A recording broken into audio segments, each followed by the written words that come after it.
Okay, good evening again. We will get started. This is SK Ghosh. I would like to welcome all of you to our web seminar today that is part of the training and capacity building program under Project S9 of the Urban Resilience Program, Raju Part. We started on these seminars in mid-March, and we will go through middle of July. Uh, Hopefully, many of you have attended prior seminars. Today, it is Module S9, and the topic is Anchoring to Concrete. Uh, Today, I have an announcement, but I think I will wait until about the middle of the seminar to make it, because not everybody has come in yet. And I would like the largest number of people to listen to the announcement. Uh, Anchoring to Concrete was not part of ACI 318 until the '02 edition, relatively recent, although it has been a while.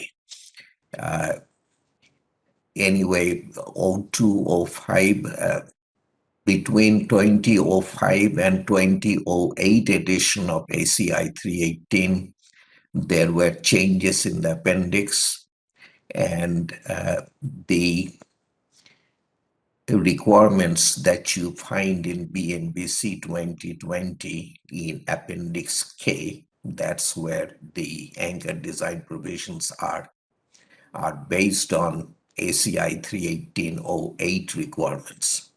So you are looking at the original provisions after one set of refinements had been made.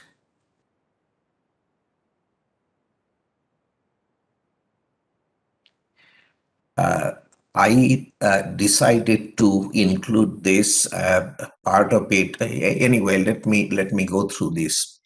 So ACI 318.08 is the source for Appendix K, and ACI 318.08 was adopted by the 2009 International Building Code, IBC. And 2009 IBC in the concrete chapter, chapter 19, said where strength design is used or where load combinations include earthquake effects, the design strength of anchors shall be determined in accordance with section 1912, which was strength design of anchors. Back in those days, there was allowable stress design of anchors and strength design of anchors. And IBC was saying when you were doing strength design for your structure that included the anchors, or when the anchors were subjected to earthquake forces, you had to do strength design. Now, I wrote in blue letters, and whenever you see blue on the slides, it relates to BNBC 2020, that there is no allowable stress design of anchors in BNBC 2020. All you have is strength design of anchors in Appendix K, as in king. The other thing that I thought I should mention, 2009 IBC said the provisions of this section 1912 that we talked about, shall govern the strength design of anchors installed in concrete for purposes of transmitting structural loads from one connected element to the other. Headed bolts, headed studs, and hooked, which can be J or L bolts, excuse me, cast in concrete, and expansional anchors and undercut anchors installed in hardened concrete shall be designed in accordance with Appendix D of ACI 318 as modified by Section 1908.1.9, etc. So the the IBC was sending the user to Appendix D of ACI 318, where the anchor design provisions were. And the other thing is that IBC itself made a couple of modifications to Appendix D. Now, you don't have any of that. No comparable provision in BNBC 2020.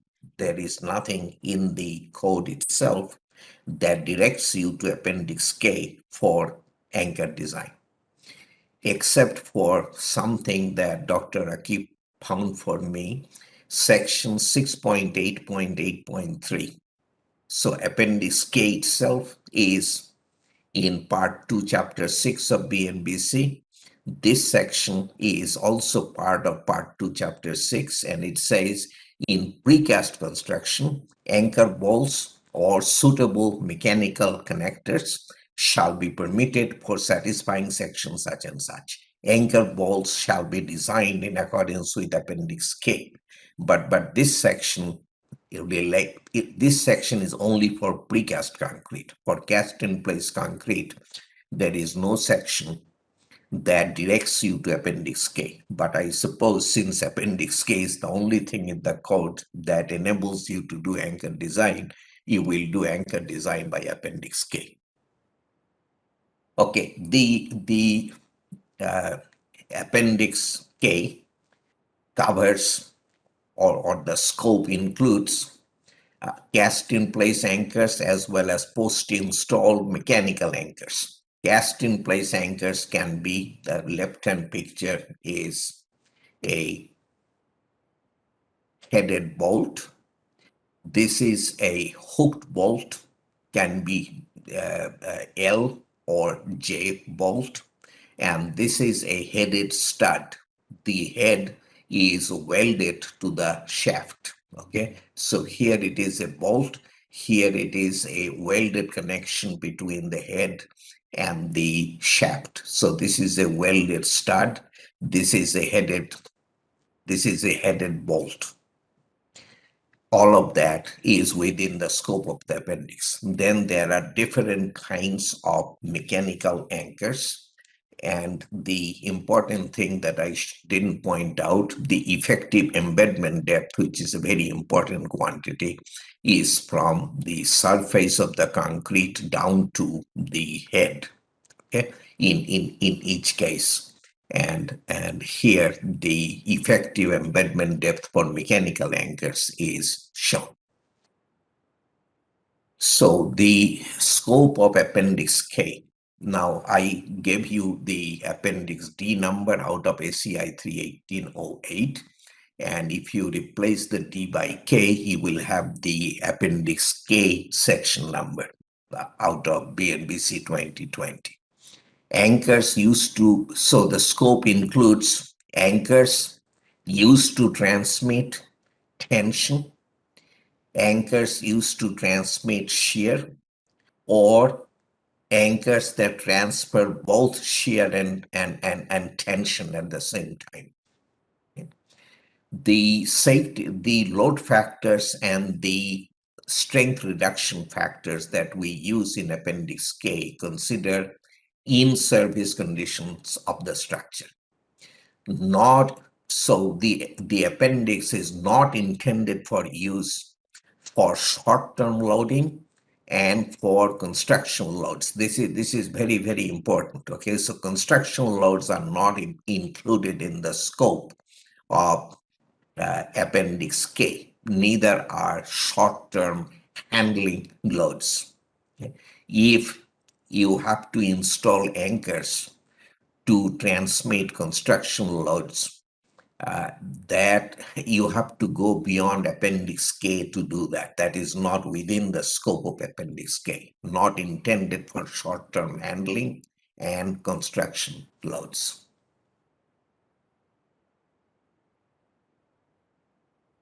The appendix has provisions, as I mentioned, for cast-in-place anchors and also post-install mechanical anchors.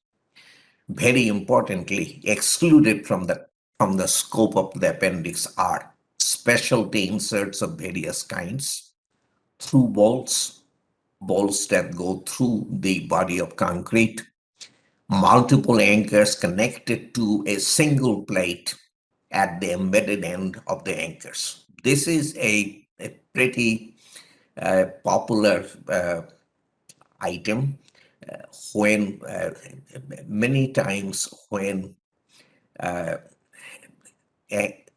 groups of anchors are not working out, people try this to enhance the capacity of the group. However, the problem is the concrete at the interface of the plate, the concrete just above the plate, is of poorer quality. We know that, but we do not have a handle on how and how much poorer the quality of that concrete is.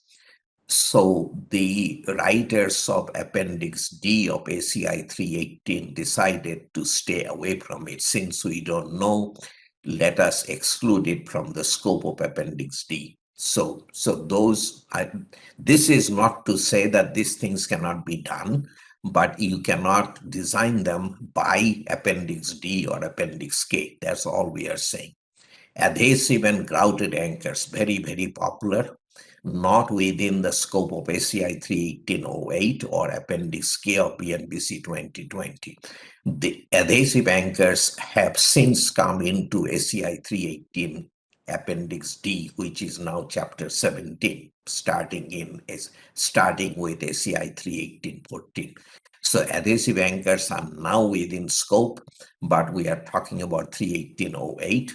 So our scope, Appendix K of BNBC 2020, does not include adhesive anchors. Also excluded from scope are powder or pneumatically actuated nails or bolts. So quite a few things are outside of the scope of Appendix K. Appendix K is based on the so-called concrete capacity design method, which predicts the load capacity of an anchor or a group of anchors by using a basic equation for tension, another basic equation for shear. Each of those equations for tension or for shear is for a single anchor in cracked concrete. And so the basic equation is for a single anchor in cracked concrete. This single anchor capacity in cracked concrete is multiplied by factors that account for the number of anchors in a group, if you have a group of anchors rather than a single anchor, edge distance, spacing, eccentricity of load application, and possible absence of cracking. If you can show that your concrete on the surface level loads is going to remain uncracked, then you get a correction factor larger than 1. So once again, this is very, very important. Concrete capacity design method predicts the load capacity of an anchor or a group of anchors by using a basic equation for tension, a basic equation for shear. Each equation is for a single anchor in cracked concrete, which is multiplied by factors that account for the number of anchors, edge distance, spacing, eccentricity, and absence of cracking. Before the concrete capacity design method, we used to use intersecting cones. The idea was when an anchor subject to tension pulls out of the concrete, it typically takes a chunk of concrete with it. We postulated back then that the chunk of concrete that comes out with the anchor is in the shape of a cone and that the failure angle is 45 degrees. If you had a group of anchors, you had to deal with intersecting cones, which was a pain. Anybody who has done anchor design by the old method would readily agree with me that it was pretty painful. Concrete capacity design method has replaced the 45-degree failure cone with a truncated pyramid. So now the postulation is that when a group of anchors in tension comes out of the concrete, the chunk of concrete it takes with it is in the shape of a truncated pyramid, and that the failure angle is 35 degrees rather than 45 degrees. These are basic differences between the concrete capacity design method and the 45-degree failure cone method that we used to use. Okay. So a truncated pyramid and the failure angle is 35 rather than 45 degrees. The 35-degree angle is based on quite a bit of testing at the University of Stuttgart, where they tested anchors with varying parameters and varying effective depths under tension load, and you see the test results presented here. Okay, so the failure angle is definitely nowhere near 45 degrees. 35 degrees was felt to be a much better representation of the test results. So this is where the 35-degree failure angle came from. The scope of Appendix K does not include high cycle fatigue or impact loading. However, seismic load effects are very definitely included in scope. For seismic design category C and higher, we have specific requirements given in section K.3.3, which are very important requirements. Okay, so seismic is not only excluded from scope, seismic is very much included, and we have specific requirements that apply to seismic applications. So we design anchors for factor loads coming from elastic analysis of the structure under applied loads. Load combinations are in section 6.2.2 of BNBC 2020. The fee factors for anchor design that go with those load applications are given in section D.4.4, or in your case, K.4.4. I most of the time I added a K before the D here. Obviously, I forgot to do that. Okay. Load combinations. So in ACI 318 Appendix D, there was a choice of using load combinations in Appendix C rather than load combinations in Chapter 9. Those are traditional ACI load combinations that we need not worry about. There was a set of fee factors to go with those other load combinations. None of that is in BNBC 2020. So your only choice is load combinations from section 6.2.2 and the fee factors to go with those load combinations that are in section D.4.4. Now, the K.3.3 section that I mentioned, seismic applications, if you have an anchor that is part of a structure assigned to seismic design category C, D, E, or F, the requirements that apply to that anchor are anchors in plastic hinge zones of structural members are outside of the scope of Appendix K. So, seismic application, if you want to put an anchor bolt at the end of a beam, you want to put an anchor into the beam near its column support, that anchor is excluded because there will be plastic hinging at that beam end. Cracking itself is a big enough problem. When it is plastic hinging, meaning extensive cracking may be yielding of reinforcement, we know very little as to how our anchor may be affected. So ACI 318 has said this is outside of scope of Appendix D.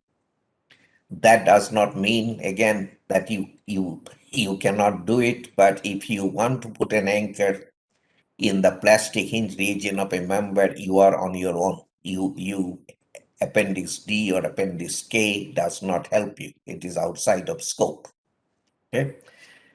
Then, very importantly, design strength associated with concrete failure. So when you have an anchor embedded in concrete and you pull on it or you subject it to shear, the anchor itself may fail, the steel may fail, or it may be a concrete failure. There are multiple concrete failure modes that we have to consider under Appendix K. If it is a concrete failure mode, the corresponding nominal strength has to be reduced not only by a phi factor, which is usual, but by an additional 0.75 factor. So in other words, we lose 25% of the strength of an anchor right off the bat because it is a seismic application, seismic design category C, D, E, or F. You don't have E or F in Bangladesh, so don't worry about it. In your case, it is C or D. Okay, so if you have an anchor that is part of a structure assigned to seismic design category C or D, the design strength of the anchor is reduced. The nominal strength of the anchor is reduced not only by a phi factor, by an additional factor of 0.75, just because the anchors are subject to seismic forces.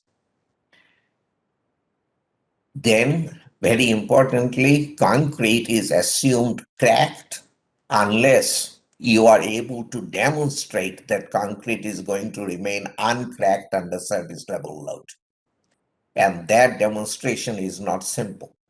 Okay, so this is very important. Concrete is assumed cracked under seismic applications unless you are able to demonstrate otherwise.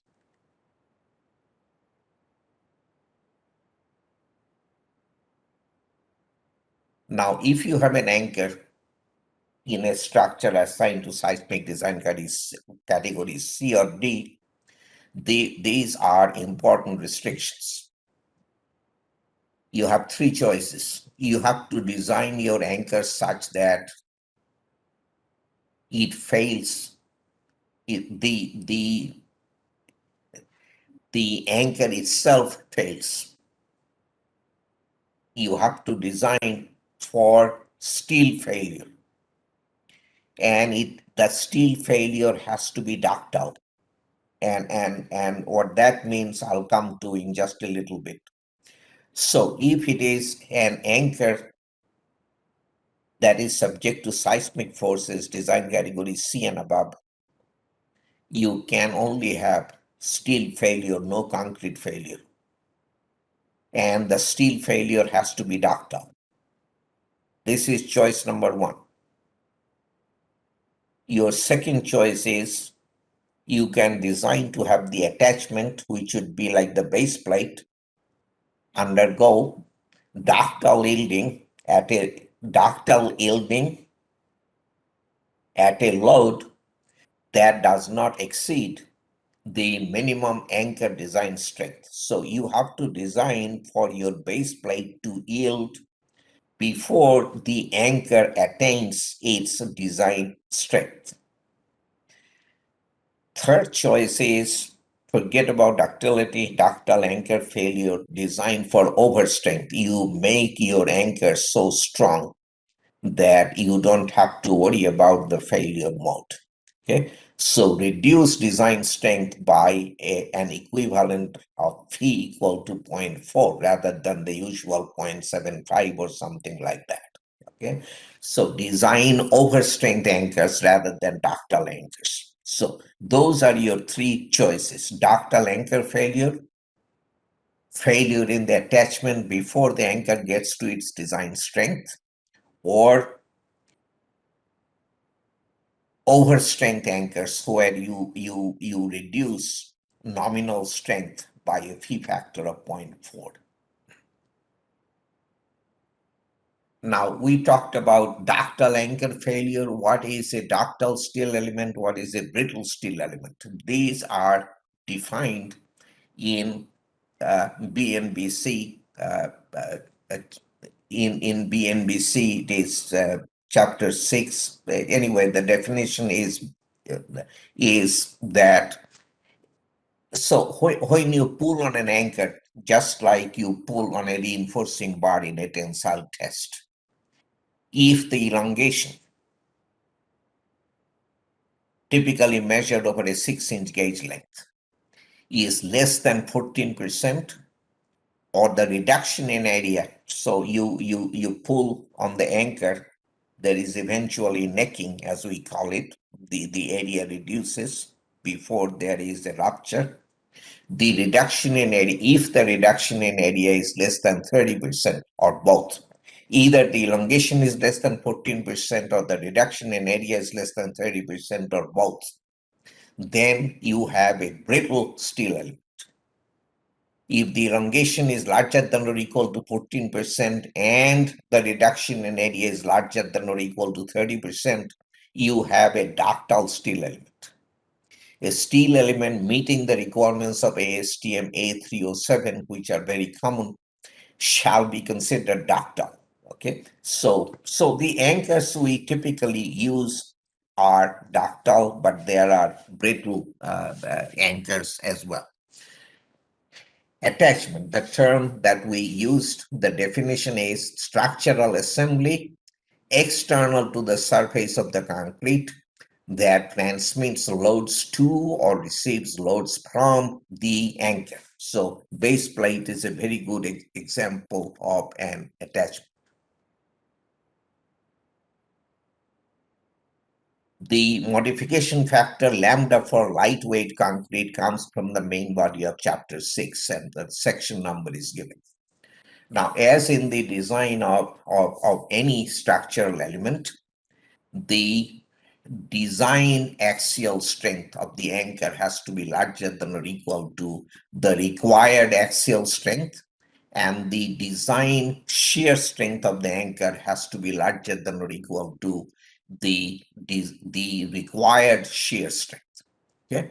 Now, for an anchor subject to tension, we consider multiple failure modes, and the lowest of the strengths corresponding to the multiple failure modes is the nominal axial strength N sub n, which has to be reduced by a proper prefactor. Similarly, for an anchor subject to shear, we also consider multiple failure modes. Whichever failure modes gives us the lowest design strength is the failure mode that governs, and that lowest design strength still has to be larger than or equal to the required strength. And if an anchor is subject simultaneously to tension and shear, then the interaction between shear and tension has to be considered. Okay. From this point on, I will introduce a numerical example and introduce the code provisions as we work out the example. I think it makes a lot more sense that way. I think it becomes much, the requirements become much more understandable that way. Without numbers, these things are too abstract to be absorbed. Okay, so we have a wide flange column on a base plate that is attached to the concrete foundation by 6 anchor bolts, 12 millimeter headed bolts, ASTM F1554 grade 250 anchors, which are fairly common. So that means the yield strength of the anchor is 250 MPa. The ultimate tensile strength is 400 MPa. F sub C prime 40. The embedment depth, effective embedment depth, 300 millimeters, and the thickness of the concrete foundation is 460 millimeters. Okay. The seismic design category is C. Concrete is assumed cracked at service loads. Okay, so 6 anchors, the spacing this way is 200, the spacing the other way is 150 millimeters. Edge distance here is 100, edge distance here is 100. Okay, the other two directions, this way and that way, we have plenty of concrete. Now, this way, when we need an edge distance, we have taken it in the calculations as 500 millimeters. Okay, so we have plenty of concrete. 500 millimeters is something that we have used for calculation purposes. First, we consider this group of anchors subject to tension, which is applied at an eccentricity of 25 millimeters with respect to both the x-axis and the y-axis as seen in the picture, the centroidal axis. Okay, so 25 millimeter eccentricity both ways. The failure modes that Appendix K considers in tension: the steel itself failing, concrete breakout failure, pull-out failure, concrete side face blowout, which happens to headed anchors that are close to an edge. The cover. So side face blowout happens when we have headed anchors that are reasonably deep and are close to an edge. The cover on the anchor is relatively thin. It can happen in those situations, side face blowout.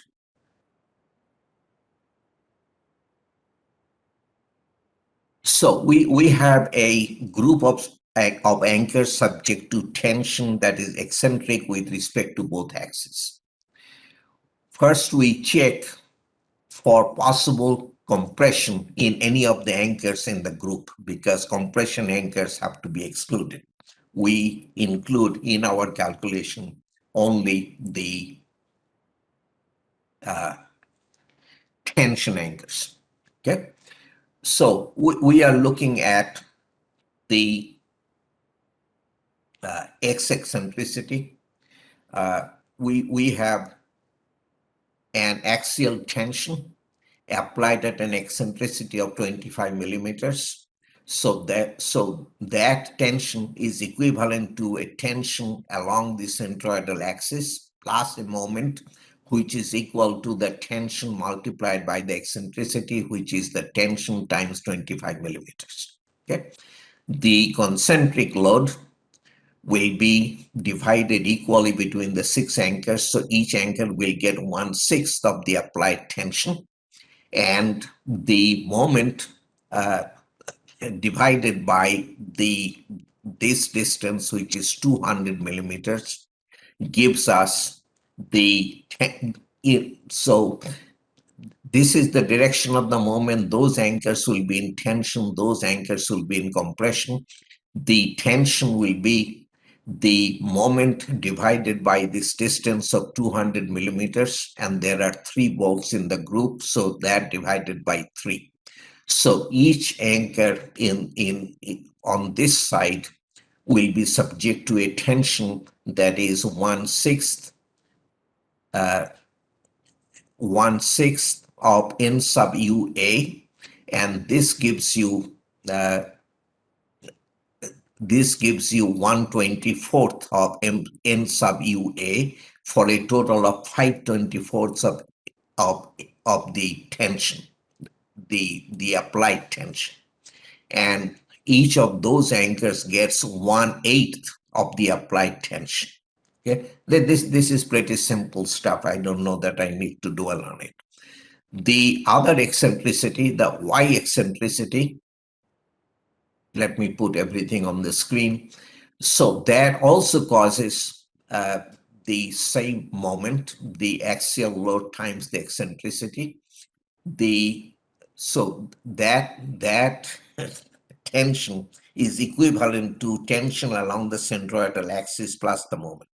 The tension along the centroidal axis is divided equally by the 6 anchors, and the moment causes additional additional tension on those 2 anchors and additional compression on those 2 anchors.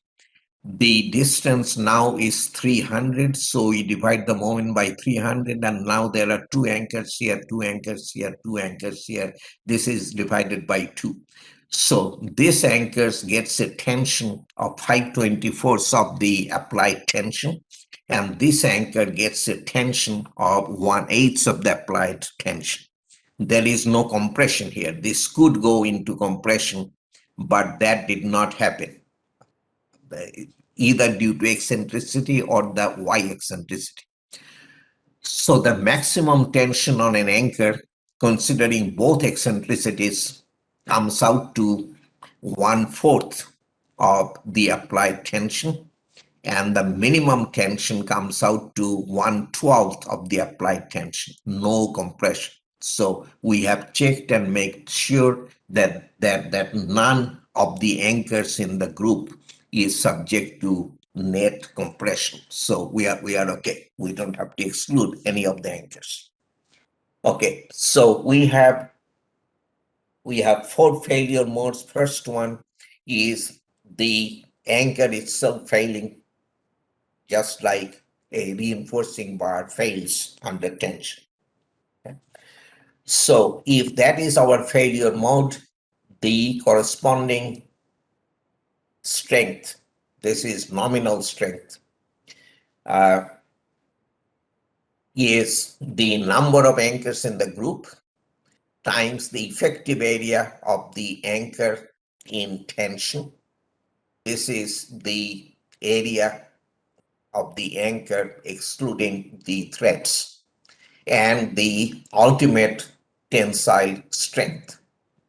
The ultimate tensile strength of the anchor, in our case, I think it was 400 megapascal, I don't remember, has to be less than or equal to 1.9 times the yield strength of the anchor, so it is 250 MPa.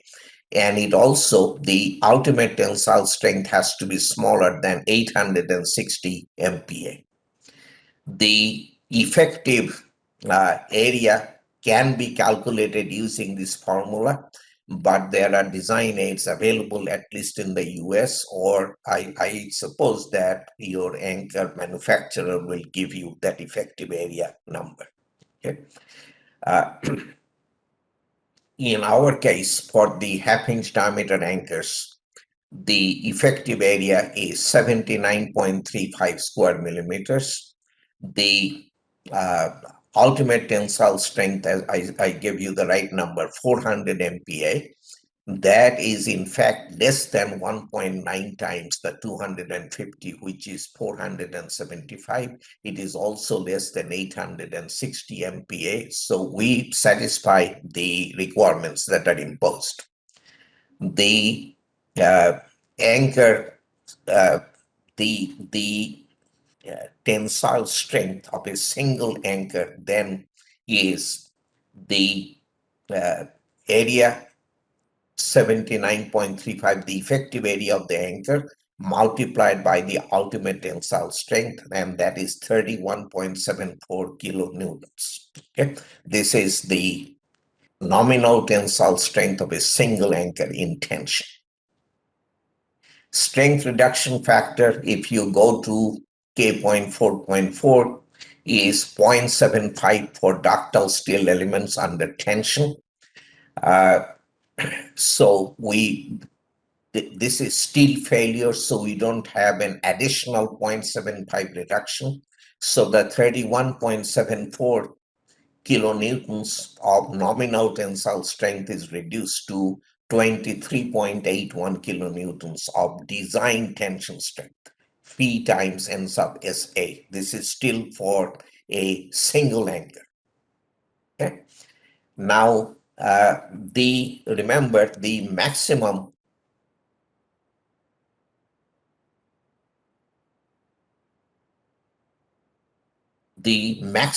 tension that any anchor in the group of 6 was subject to is 1/4 of the tension applied to the group. Okay. So if a single anchor can carry 23.81 kilonewtons, then the group can carry 23.81 multiplied by 4 or 95.24 kilonewtons.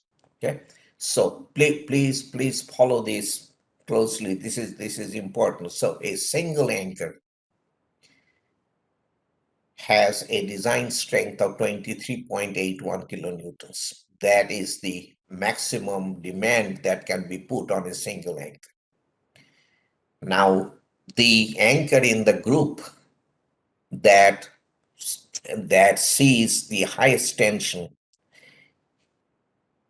experiences 1/4 of the tension applied to the group.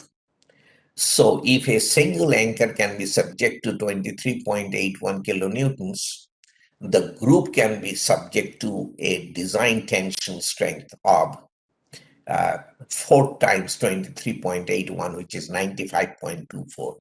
This is the maximum tension demand that the whole bolt formation can support for steel failure in tension, 95.24 kilonewtons. Second failure mode, concrete breakout. This is what it looks like. The anchor, when it comes out, takes a truncated pyramid with it, failure angle 35 degrees.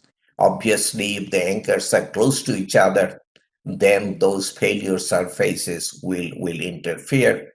And then we have a group of anchors rather than two single anchors. Okay, so if these two anchors were closer together, we would have a group of two anchors. The picture shows two isolated anchors subject to tension.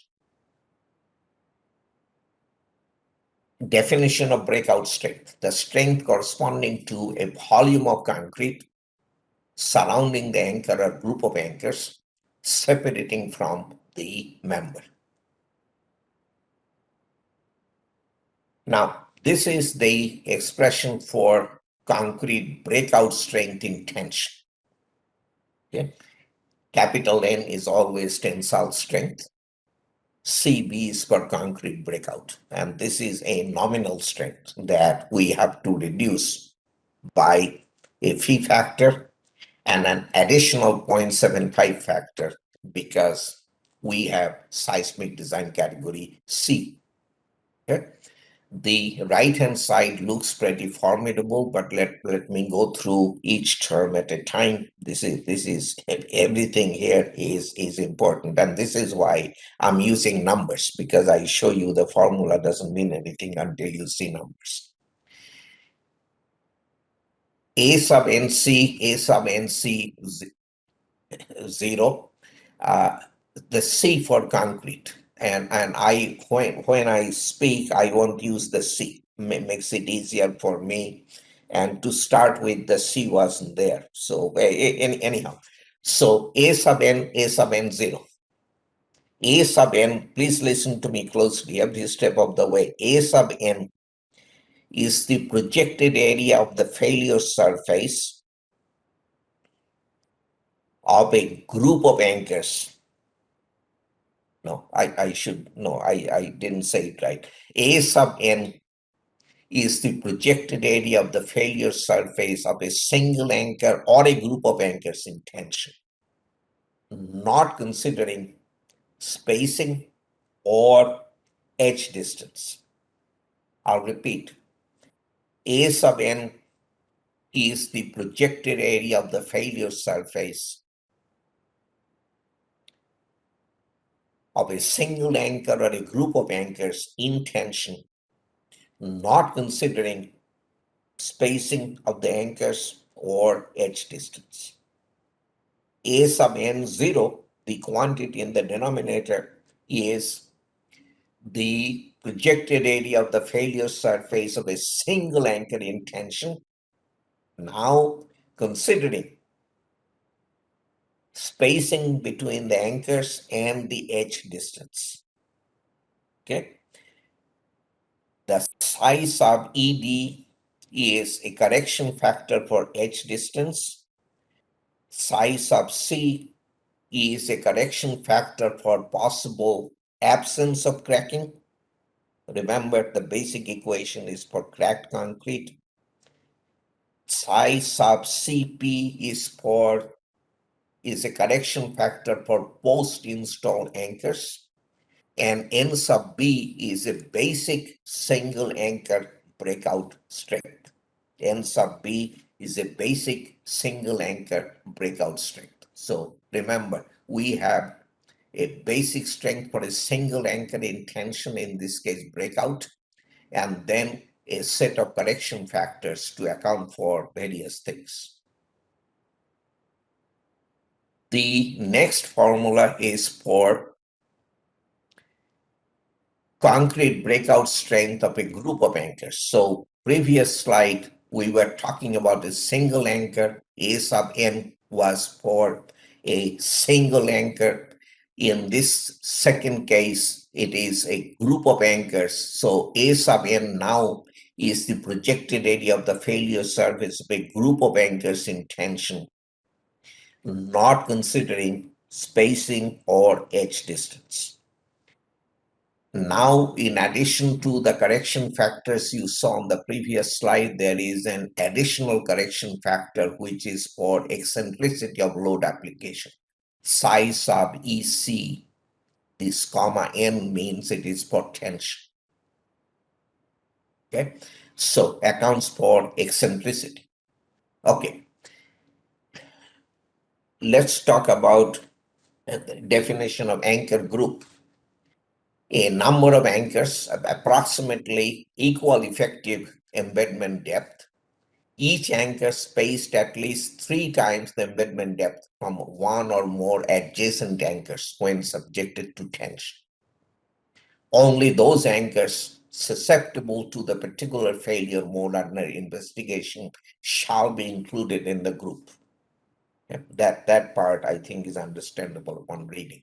So a group is defined by a spacing less than 3 times the embedment depth. Now, we have 6 anchors. So we have 4 possibilities. We may have 6 isolated anchors, 2 groups of 3, 3 groups of 2 anchors each, or a group of 6 anchors. It will depend upon the spacing in each direction.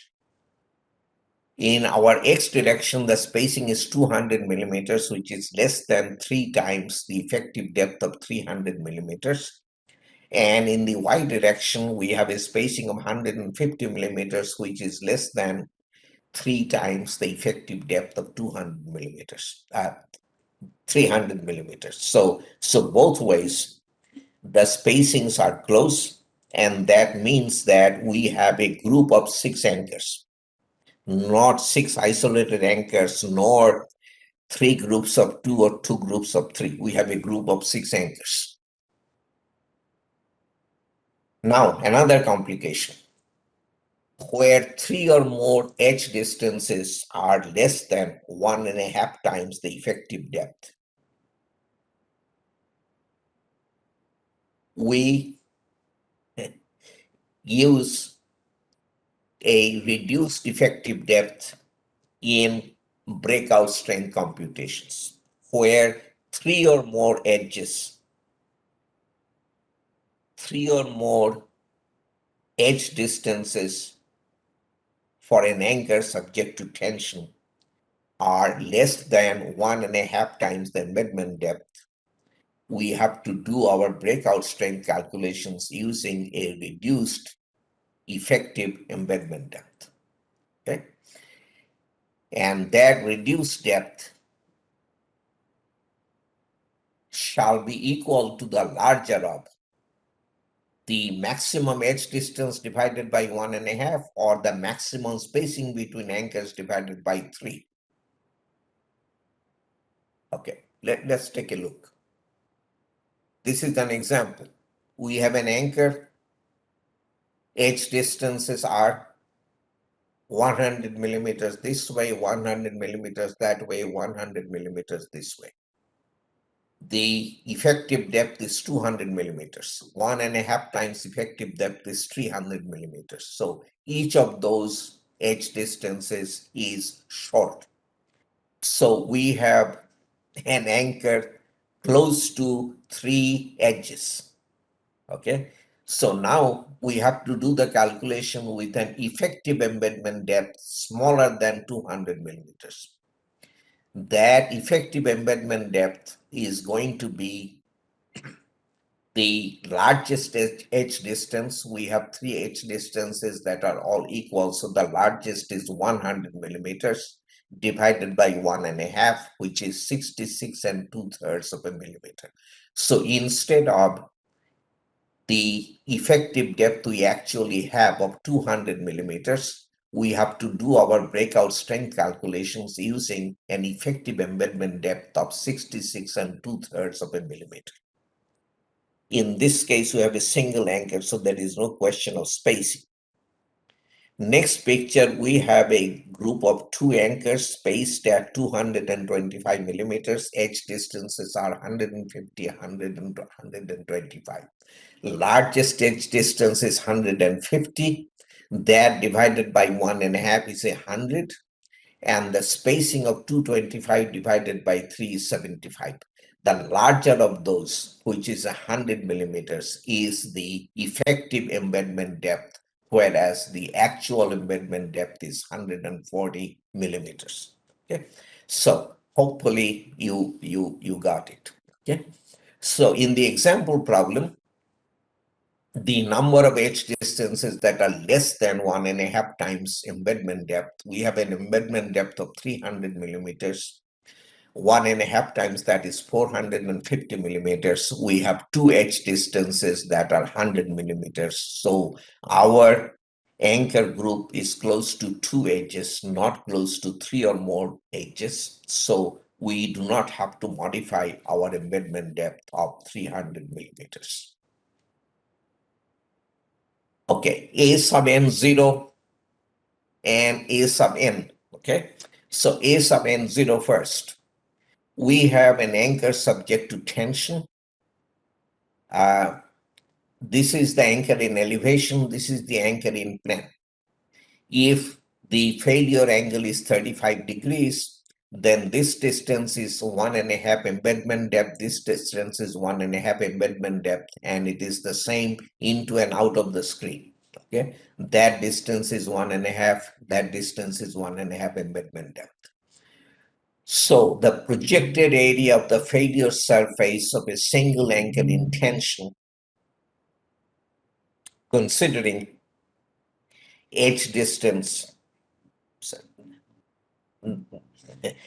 the projected area of the failure surface of a single anchor in tension, not considering the edge distance or spacing, is 3 times embedment depth multiplied by 3 times embedment depth, which is 9 times embedment depth squared. In our case, 810,000 square millimeters. Okay, very simple. This has nothing to do with edge distance or spacing. This is for a single anchor in tension. A sub n0 depends only on the embedment depth. Then A sub n, effective area, not effective area, the projected area of the failure surface by group of anchors in tension. Now considering spacing, and edge distance. Okay, so this is an example. We have a group of 4 anchors. Edge distance this way is C sub 1. Edge distance the other way is, we have a large edge distance, but we cannot go any more than 1.5 times the effective depth. Okay. So that's the idea. 135-degree, not 135-degree failure cone means that this distance is 1.5 times embedment depth. If we have an edge distance shorter than 1.5 embedment depth, we have to go with the shorter edge distance. Spacing this way is as sub 1. Similarly, the other way, the spacing is as sub 2. This edge distance is 1.5 embedment depth because we have all kinds of concrete this way, but this edge distance is C sub 2. And so for an anchor or an anchor group subject to tension, C sub 1 is the shorter edge distance, C sub 2 is the larger edge distance. This is how our notation is.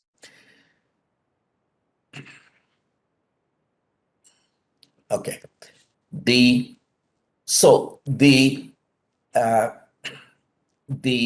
A sub n in this particular case would be the C sub 1 plus S sub 1 plus 1.5 times embedment depth multiplied by 1.5 times embedment depth plus S sub 2 plus C sub 2.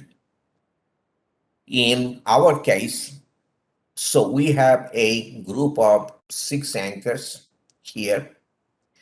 These distances we know 150, 150, edge distance 100.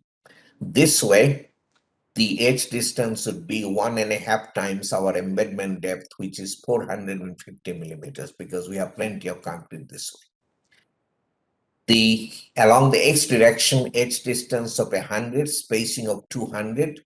We have all kinds of concrete to the left, so we take 1.5 times the embedment depth, which is 450 millimeters. So our A sub n is the 450 plus 200 plus 100, which is this, multiplied by 100 plus 2 times 150 plus 450. And all of that gives us 637,500 square millimeters. A sub n cannot be any larger than n times A sub n 0, and we satisfy that requirement. The basic breakout strength is given by this expression where K sub C is 10 for cast in place anchors. Notice this is embedment depth raised to the power 1.5.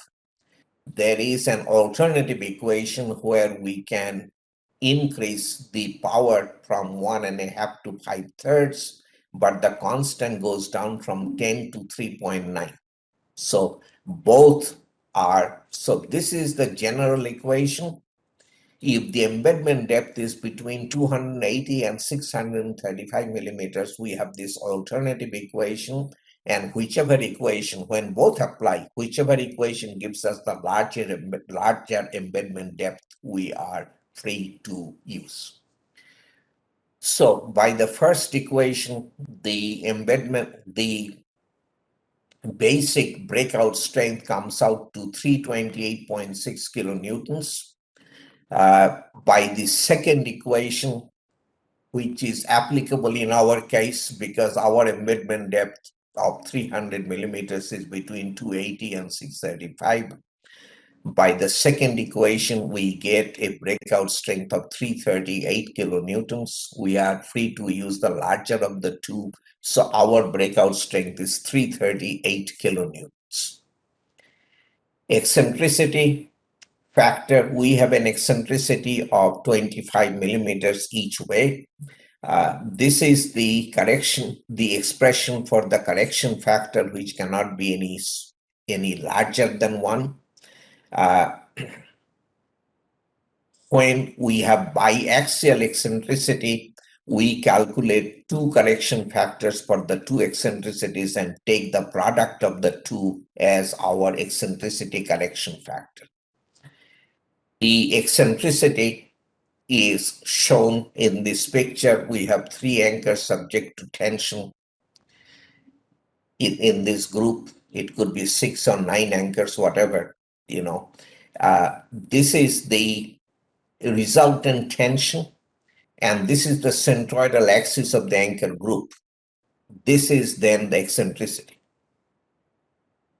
In this group of anchors, the left-hand anchors are subject to compression, so they don't count. So now the resultant tension acts along this axis. The centroidal axis of the anchor subject to tension is here. So this is the eccentricity that will have to be used in calculating our eccentricity correction factor. In our case, embedment depth of 300 millimeters, eccentricities of 25 millimeters each.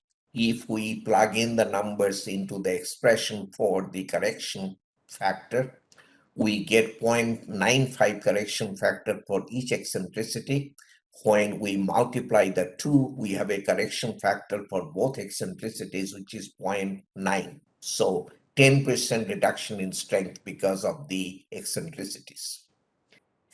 The edge distance correction factor. If minimum edge distance is larger than or equal to 1.5 times the embedment depth, we have no correction for edge distance. If, however, the minimum edge distance is less than 1.5 embedment depth, then our correction factor is 70% plus 0.3 times the minimum edge distance divided by 1.5 times the embedment depth. So we have effective depth of 300 millimeters, minimum edge distance of 100 millimeters, which is less than 1.5 times the embedment depth. So our correction factor is 0.7 plus 0.3 times the minimum eccentricity of 100 divided by 1.5 times the embedment depth, which is 0.77.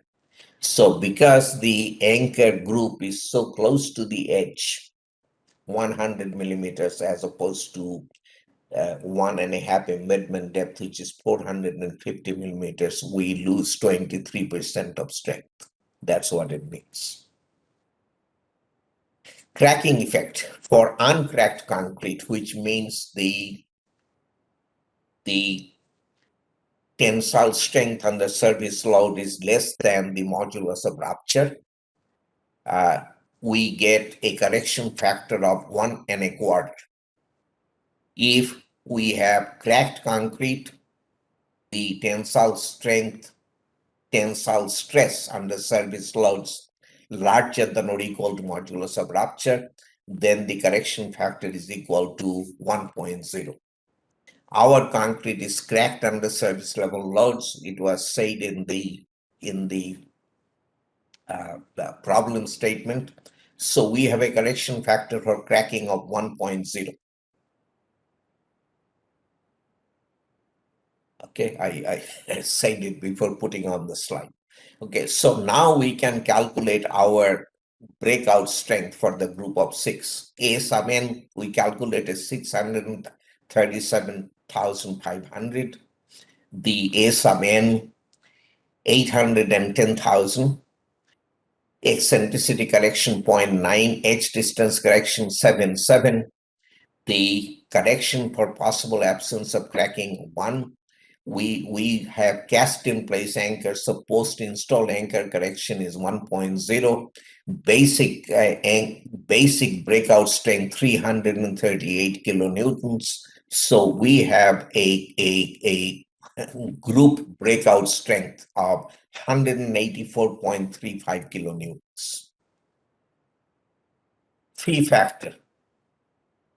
In this case of breakout in tension, there are two conditions that are set up. Condition A applies for concrete breakout and side face blowout when supplementary reinforcement is present.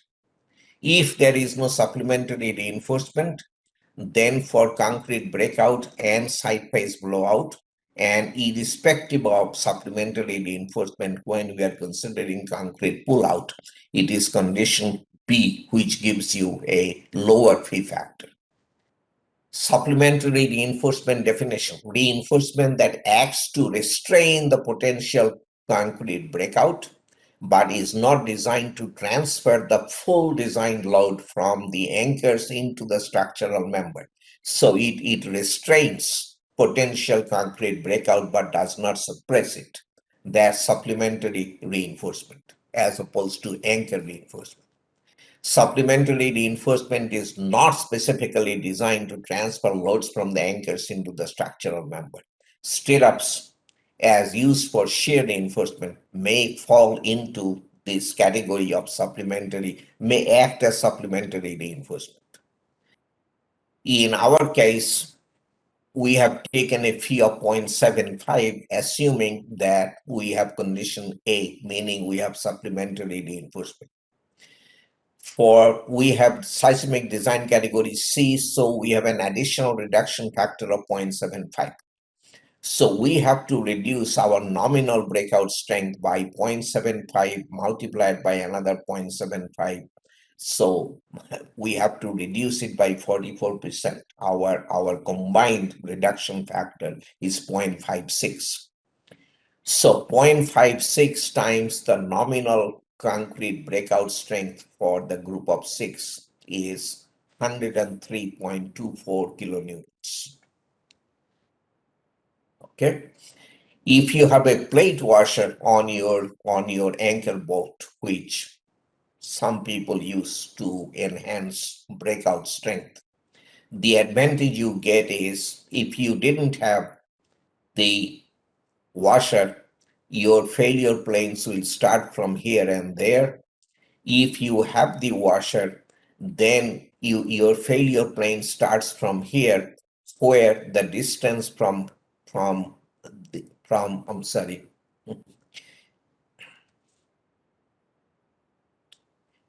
this distance is equal to the thickness of the washer. The distance from the edge of the head to where you can draw your failure plane is equal to the thickness of the washer.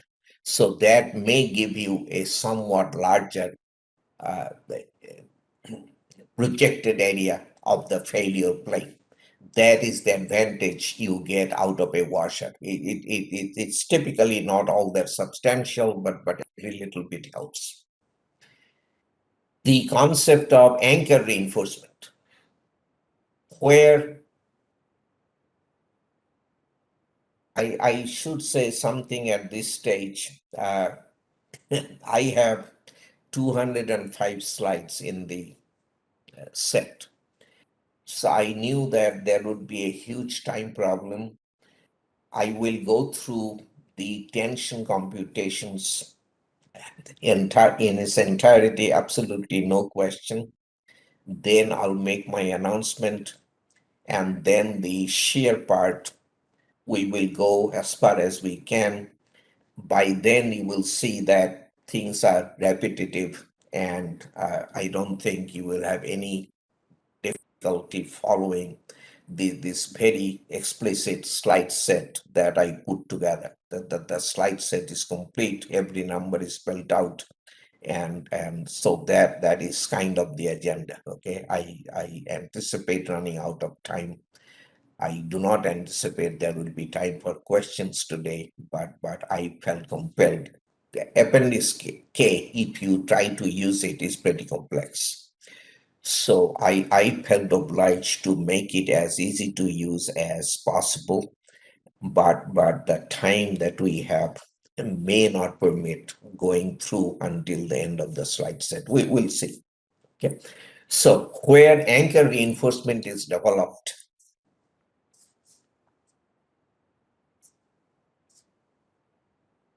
this part is very important. Where anchor reinforcement is developed in accordance with your section 8.3 on both sides of the breakout surface, developed on both sides, the design strength of the anchor reinforcement shall be permitted to be used instead of the concrete breakout strength in determining phi times n sub n.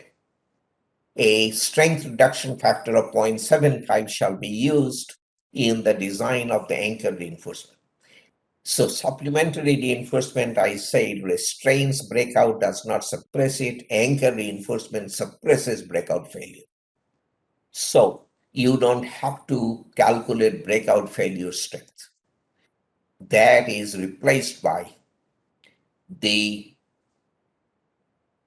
design strength of the anchor reinforcement. Okay, A sub S times F sub Y of the anchor reinforcement reduced by a free factor which is given as 0.75. So where anchor reinforcement, that is the key, is developed in accordance with 8.3 on both sides of the breakout surface, the design strength of the anchor reinforcement shall be permitted to be used instead of the concrete breakout strength in determining phi times M sub n. Okay. So anchor reinforcement. Reinforcement, this is definition, used to transfer the full design load from the anchors into the structural member. Okay, so the if you read between the lines, this is reinforcement that suppresses breakout failure. So this is very common anchor reinforcement in tension. So we have a group of 4 anchors. You see two, the other two are into the screen. Okay.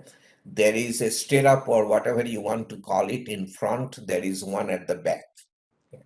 So this piece of reinforcement is developed on this side. This is the failure plane. Okay, this is the shaded part, shaded area of concrete is what breaks out. On this side of the failure plane, we have L sub D, the required development length. On the other side of the failure plane, we have L sub DH, hooked bar development length, because this bar is hooked because of this, it is continuous into, okay. So this way it is straight bar development length, this way it is hooked bar development length. The other stipulation is that this distance between the anchor axis and the axis of the anchor reinforcement shall not exceed 1/2 of the embedment depth. Okay. Now this is the so that was the front view that I showed you. This is the side view. Okay, the same group of anchors. This is the front stirrup. This is the back stirrup. We are looking at the same group. Now, we didn't run any numbers with anchor reinforcement, but I did want to show you the very powerful concept of anchor reinforcement. The last tensile failure mode is pull out. That is the anchor pulling out clean. No chunk of concrete coming with the anchor. Okay, that does not happen to headed bolts or studs typically.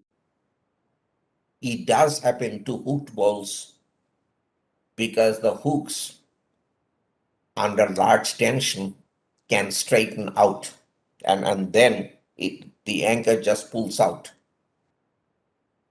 The pull-out strength, nominal pull-out strength, is a basic pull-out strength multiplied by a factor, size sub C for concrete, P for pull-out.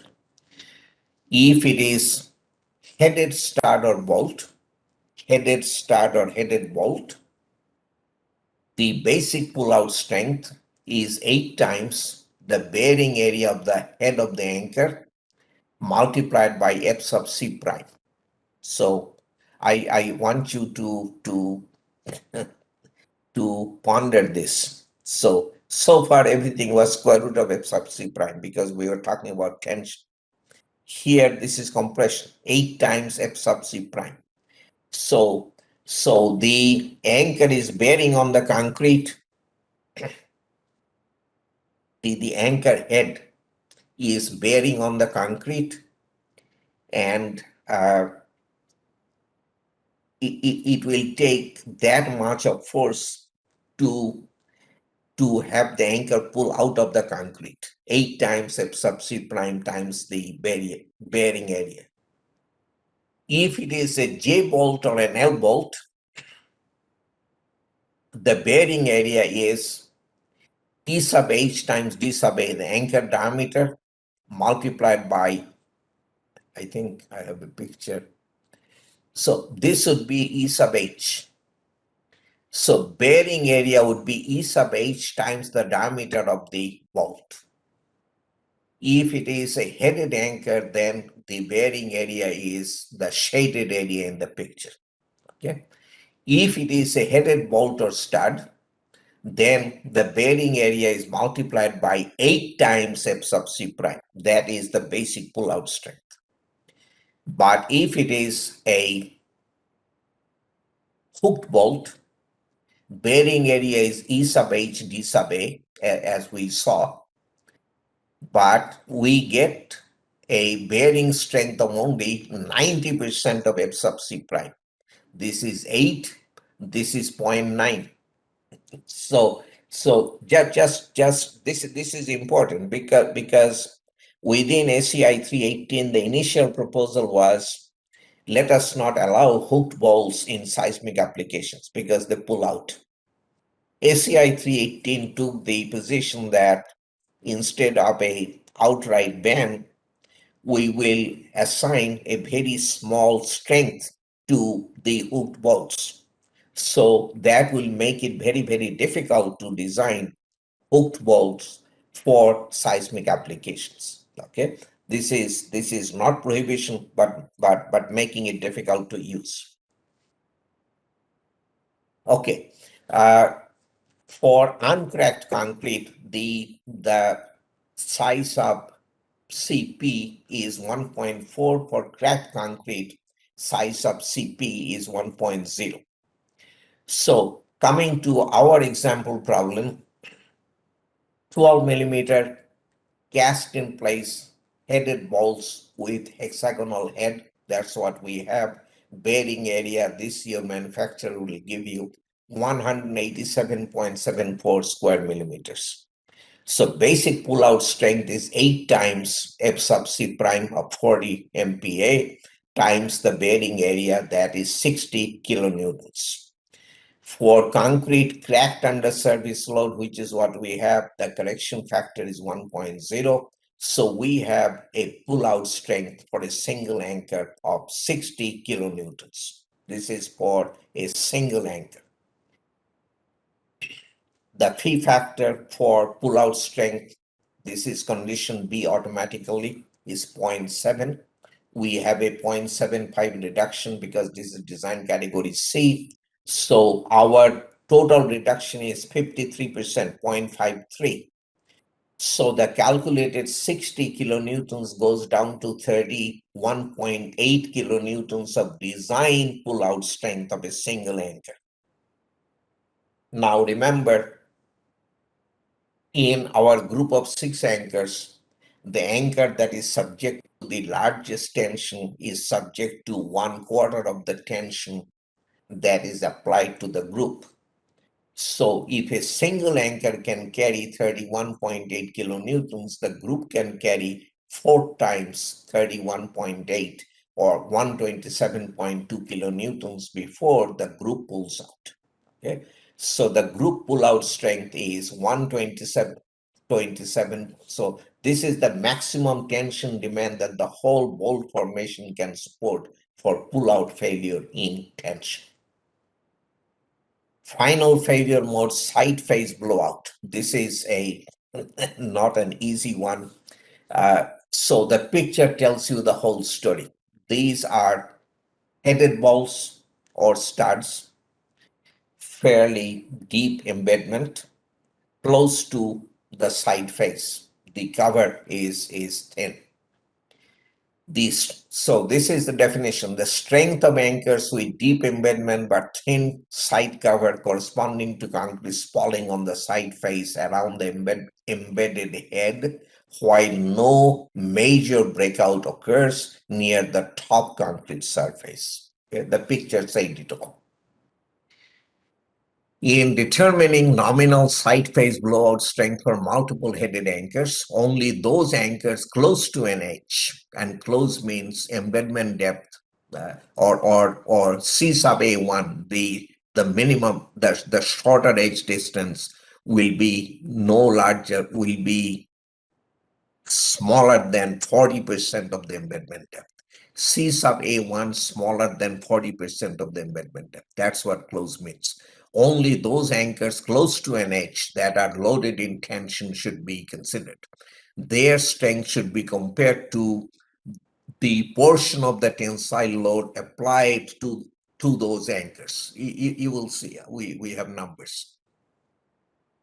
So single-headed anchor with deep embedment close to the edge, the uh, side face blowout strength N sub SB is given by this expression. We know all the terms in there by now. If perpendicular edge distance C sub A2 is less than 3 times C sub A1, then this has to be modified by a correction factor that would be less than that is by this correction factor.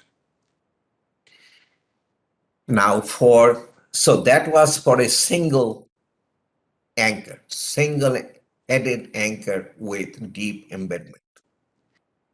For multiple headed anchors with deep embedment close to edge, and anchor spacing less than, so close to edge and anchor spacing less than 6 times the shorter edge distance, the group strength is the single anchor strength multiplied by this expression. This is the spacing between anchors, and C sub A1 you know. S is the spacing of outer anchors along edge. These outer anchors is very significant, as you will see when I show you the numbers.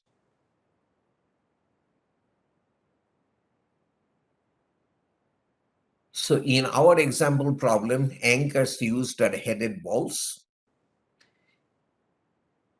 Minimum edge distance we have is 100 millimeters, which is less than 40% of 300 millimeters, which is 120 millimeters. So in the X direction, we have an edge distance shorter than 40 millimeters. In the Y direction, we also have an edge distance shorter than 40 times the embedment depth. So we have side face blowout failure possible in both X and Y directions. The breakout strength needs to be calculated in both directions, and the smaller strength would govern. This is very important. Okay. So this is our anchor group. We are first considering side face blowout of those 3 anchors to the right. So these are the bolts under consideration. C sub A1 is 100 millimeters. Anchor spacing is 150 millimeters. So this is the 150 millimeters is less than 6 times the edge distance. So that condition is satisfied. Thus, the spacing between outer anchors is 300 millimeters. This is very, very important. S is not 150 millimeters. You remember, S is the spacing between outer anchors, and that in our case is 300 millimeters. Bearing area we saw earlier, 187.74 square millimeters, F sub C prime 40 megapascal. So the side face blowout strength of our group of anchors is 1 plus S of 300 between outer anchors divided by 6 times C sub A1 of 100 millimeters, 13 times C sub A1 of 100 millimeters, square root of A sub BRG of 187.74, lambda of one lightweight concrete factor, we have normal weight concrete square root of 40 megapascal is 169 kilonewtons. This is the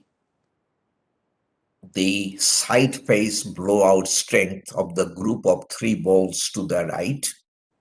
Okay.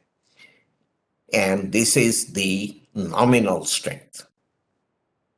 The phi factor, assuming condition A, that we have supplementary reinforcement, is 0.75.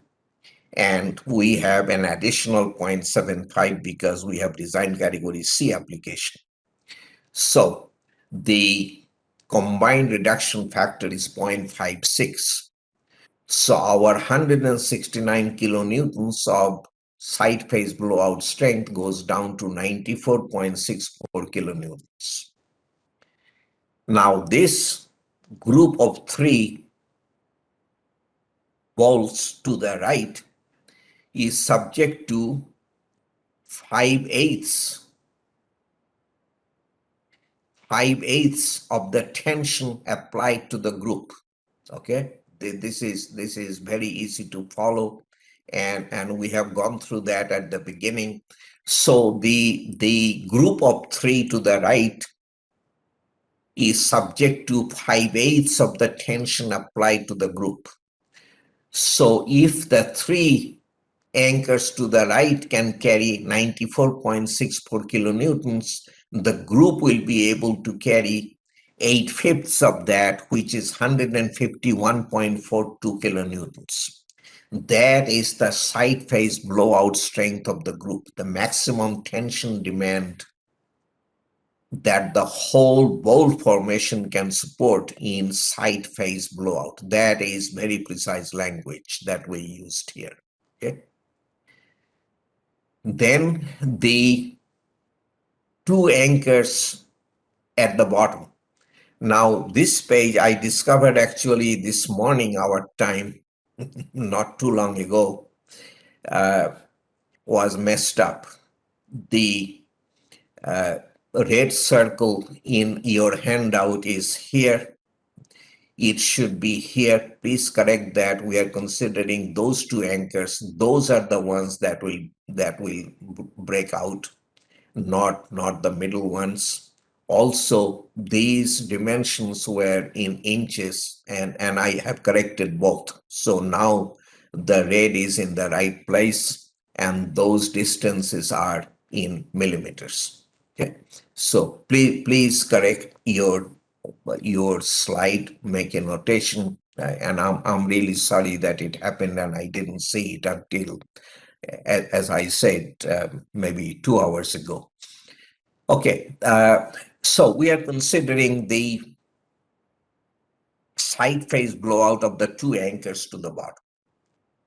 Minimum edge distance 100 millimeters, anchor spacing 200 millimeters, which is less than 6 times 100. So that condition is met. The spacing of outer anchors in the group, in this case, there are only 2 anchors, so the spacing is 200 millimeters. Bearing area remains unchanged, and F sub C prime remains unchanged. So the breakout strength of the group of 2, if you plug in the numbers that we know by now, is 150.21 kilonewtons. The phi and 0.75 for design category C brings the 150.21 down to 84.12 kilonewtons. The group of 2 anchors is subject to a maximum tension of 5/12 of the tension applied to the group. So the maximum tension demand that the whole bolt formation can support in side face blowout is 12/5 of the 84.12, which is 202 kilonewtons. So governing side face blowout strength of the whole bolt formation is the smaller of those computed by considering failure in X direction, the 3 bolts to the right, which was 151.42 kilonewtons, and the 2 anchors to the bottom, the y direction blowout, and that gave us 202 kilonewtons. The smaller one corresponding to the 3 bolts to the right breaking out is 151.42. So finally we come to the bottom line. We have a steel failure strength of 95.24 kilonewtons. We calculated all these numbers. Concrete breakout strength 103.24, pull-out strength 127.2, concrete side face blowout, we just calculated 151.42. So the group strength in tension is the smallest of the four, which is 95.24 kilonewtons, and it is governed by steel strength. So this group of anchors is suitable for application in buildings assigned to design category C or higher. Okay, remember, design category C and higher, we cannot have concrete failure mode. So just to calculate the tensile strength of the group of 6 anchors, you saw the amount of trouble that we had to go through. Okay, and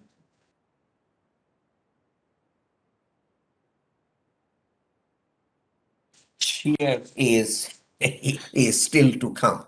But at this point, I would like to make an announcement which I think is quite important.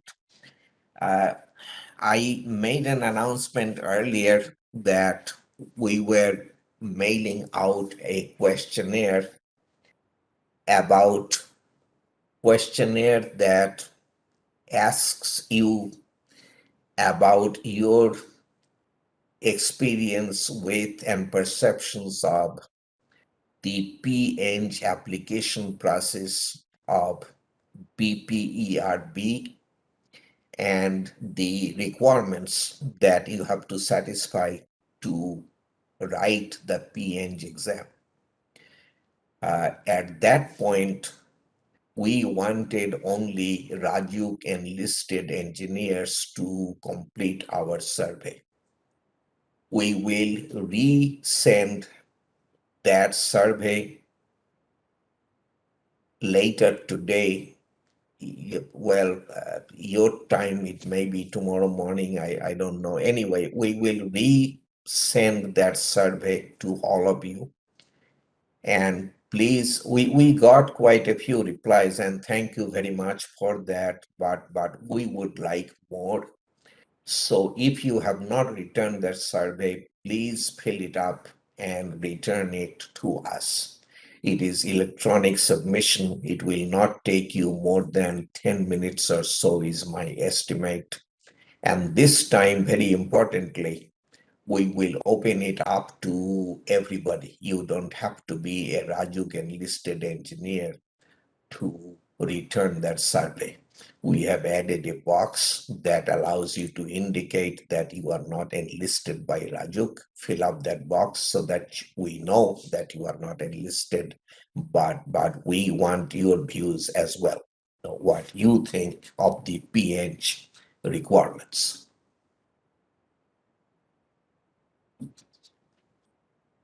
Okay, with that, I will go to the shear part of the presentation. In tension, we had 4 failure modes. Now we have 3 failure modes. The anchor itself failing in shear, concrete breakout strength, similar to breakout in tension, and then concrete pry out strength. We don't have side face blowout or pull out, but this pry out is like side face blowout. If we have a shallow anchor, and it is subject to shear, it may kick out and damage the thin concrete at the top. I'll show you picture when the time comes. Okay, our group of 6 anchors, we are subjecting it to shear in both directions, X and Y. The X shear is concentric. but the Y shear is at an eccentricity of 25 millimeters. Okay, one shear is concentric, the other is eccentric.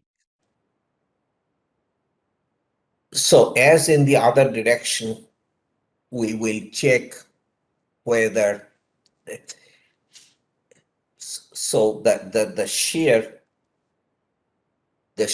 is to the right, and we will have to check if any of the anchors in the group were under concentric compression. That wouldn't happen, but this eccentric shear will cause a torsion, and because of that torsion,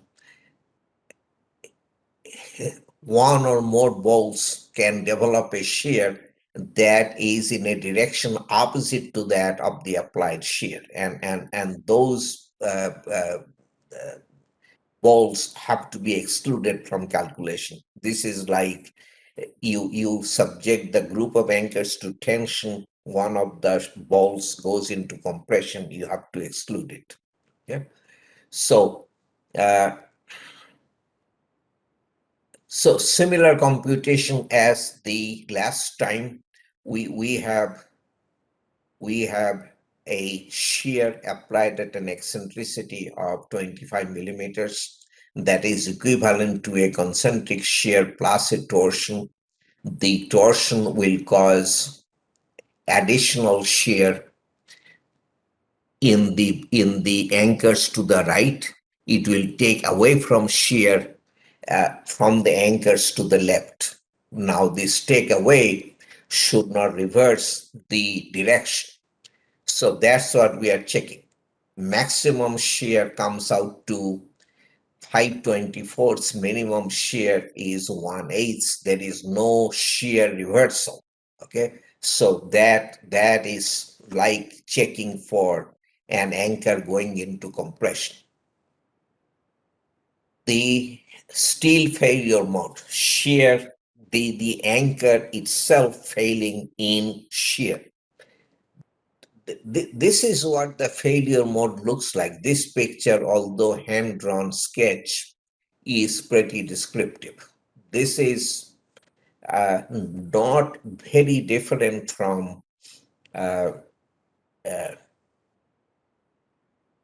the tensile failure, although I think this part of the picture is very descriptive of what is happening. Okay? So shear failure of the anchor itself. If we have this is important. If we have cast in place headed starred anchors, these are headed studs only, not bolts. Okay, then the steel strength, the shear strength of the, how should I say, the steel governed shear strength of the anchor is number of anchors in the group, the effective area of the anchor in shear. This is excluding the area of the threads, and the ultimate tensile strength. This is the same as the shear strength is the same as the tensile strength, no reduction. Cast in place headed studs only, we have no reduction. Everything else, cast in place headed bolts, hooked bolts, we have 60% of F sub UTA multiplying the number of bolts, number of anchors, and the effective area of an anchor in shear. Okay? 60% reduction. So you would, I think, expect a reduction, but based on testing and observations for headed studs, there is no reduction in. So we multiply by full F sub UTA, not without a reduction. Okay, so I want you to pay attention to that. If we have built up grout pads, which are not uncommon, we reduce the anchor strength by 20%. This is very rough. There is quite a bit of literature on that subject. It's a complex subject, but anyway, that's what 318 has decided to do. As before, F sub UTA, the ultimate tensile strength of the reinforcement cannot be any larger than 1.990% of the yield strength, nor any larger than 860 megapascals. The effective area in shear can be calculated from that expression. Your best bet is to get that area from the manufacturer. In the example problem, our effective area is the same as in tension, 79.35 square millimeters. The ultimate tensile strength of the anchor, 400 MPa, which is less than 1.9 times 250, which is 475, also less than 860 MPa. So our steel governed shear strength is 60%. We have headed bolts, not studs. So 60% of the 400 MPa multiplying the 79.35 square millimeters for a single anchor is 19 kilonewtons. Okay, 19 kilonewtons. This is nominal value. Phi factor for shear failure of steel anchor is 0.65.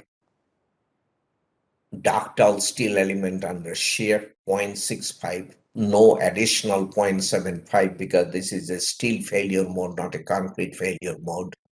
So the design shear strength is 19 times 0.65, which is 12.35 kilonewtons. This is for a single anchor, single bolt.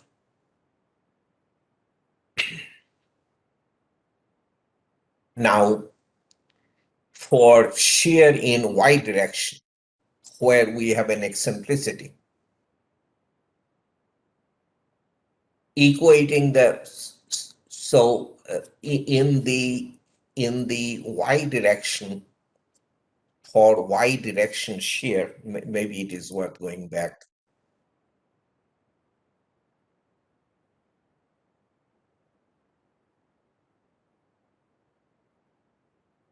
For y direction shear, the anchor that experiences the most shear experiences 5.8. What's the number? I'm sorry, I skipped the number. 5/24ths of the shear applied to the group. Okay, so the maximum shear on a single anchor is 5/24ths of the anchor applied to a group. So we have a single anchor strength of 12.35 kilonewtons. We have to multiply that by 24/5 to find the maximum shear demand that the whole bolt formation can support for steel failure in shear. Okay, 24/5 times the calculated 12.35, that comes to 59.28 kilonewtons. Shear in X direction, where we have no eccentricity, each anchor experiences 1/6 of the shear applied to the group.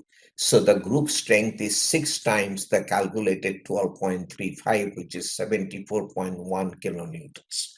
So this is X direction shear strength. The other number is Y direction shear strength, 74 versus 59.28. And the reduction from 74 to 59.28 is because of the 1-inch eccentricity of the shear in the Y direction.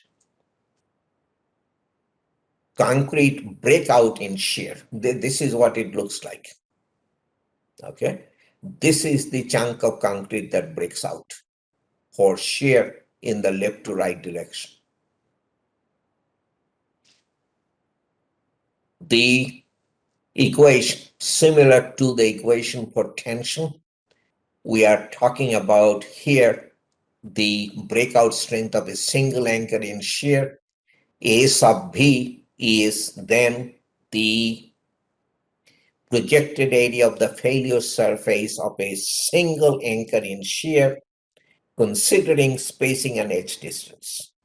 A sub B0 is the projected area of the failure surface of a single anchor in shear, now not considering edge distance or spacing. This is correction factor for edge distance. This is correction factor for absence of cracking. This is correction factor for uh, insufficient depth of concrete. This is different in for this correction factor we didn't have in tension, but in shear this is a correction factor for possibly insufficient depth of concrete, and you will see what it is. And then a basic single anchor breakout strength in shear. On the next slide, it is breakout shear strength, shear breakout strength of a group of anchors. So A sub B now is the projected area of the failure surface of a group of anchors in shear, considering spacing between anchors and edge distance. A sub B0 is the projected area of the failure surface of a single anchor in shear, not considering edge effect or spacing. When it is a group, we have an additional correction factor for eccentricity of load application, eccentricity of shear application. Okay, we looked at the definition of an anchor group in tension. Now, what is the definition of an anchor group in shear?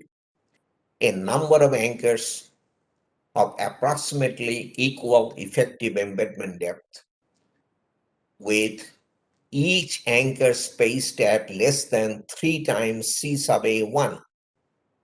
Now, a couple of very important things. When we were talking about tension, C sub A1 was the shorter edge distance, C sub A2 was the larger edge distance. When we are talking about anchor subject to shear, C sub A1 always by definition is edge distance in the direction of shear. C sub A1 is in the direction of shear. C sub A2 is perpendicular to the direction of shear. This is very, very important. The other important thing is the role played by H sub EF, effective embedment depth. The role that effective embedment depth plays in tension is played by C sub A1, the edge distance in the direction of shear when it comes to shear failure modes. Okay, so you pretty much have to replace wherever you used H sub EF in the tension strength equations by C sub A1 in shear strength equations. I hope what I'm trying to say is clear. Okay, so a group meant distance between anchors less than 3 times embedment depth when it was tension. Now a group means spacing between anchors less than 3 times C sub A1 when we are talking about anchors in shear.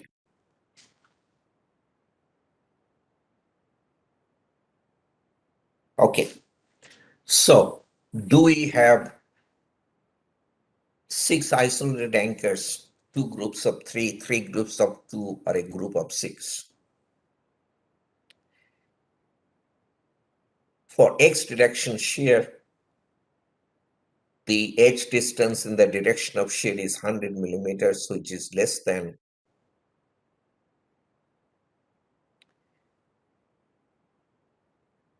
the, so we have an edge distance in the direction of shear of 100 millimeters.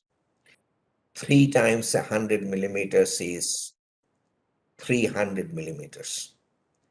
The spacing in the x direction is 150 millimeters. So we have a spacing less than 3 times c sub a1. In the y direction, c sub a1 is 100 millimeters. 3 times that is 300. We have a spacing of 200 in the y direction. So 200 is also less than 300. So both distances, both spacings being less, we have a group of 6 anchors. Okay. In the x direction, we have a spacing less than 3 times c sub a1. In the y direction also, we have a spacing less than 3 times c sub a1. So we have a group of 6 rather than 6 individual anchors or 2 groups of 3 or 3 groups of 2. Now, how do we, so everything in appendix D or your appendix K is shear perpendicular to the edge. How do we calculate shear strength parallel to the edge? So this is what you do. You compute, you need to compute shear strength parallel to this edge. What you do is compute shear strength perpendicular to the same edge, which we know how to do. That's what appendix K tells us. And then based on testing, shear strength parallel to the edge would be just 2 times the perpendicular to the edge value, 2 times B sub n. If shear strength perpendicular to the edge is B sub n, shear strength parallel to the same edge is simply 2 times B sub n. This is crude, but this is what we have in appendix D of 318. Even now, ACI 31819 has the same thing. And in appendix K, you have the same thing. For shear force parallel to the edge, B sub CB, breakout strength would be 2 times breakout strength that is perpendicular to the edge. And group breakout strength will also be 2 times the group breakout strength perpendicular to the edge. At the corner, if you have an anchor at the corner, use the smaller value of strength perpendicular to the edge and strength parallel to the edge. I think if you think about it, you will see that it makes a lot of sense. Okay, A sub B 0. Okay, projected area of the failure surface of a single anchor in shear, not considering spacing or edge distance. So this is a single anchor in shear in plane. The failure surface is at 35 degrees, which will make this distance 1.5 c sub a1, that distance 1.5 c sub a1. This is the same anchor in elevation. Okay, this is 1.5 c sub a1, this distance. This is 1.5 c sub a1, that distance. This is the anchor in elevation, side elevation. Okay, this is the chunk of concrete that breaks out in shear.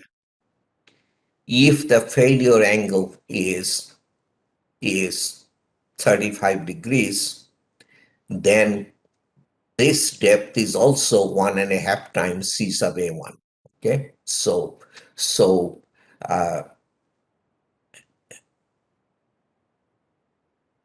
this is what breaks out on the surface on this face. Okay, the extent of the breakout this way is 3 times c sub a1, and the depth of that breakout is 1.5 times c sub a1. So A sub B0 is, sorry, something something, things pop up. Okay. So this distance is 3 times C sub A1. This is 1.5 times C sub A1.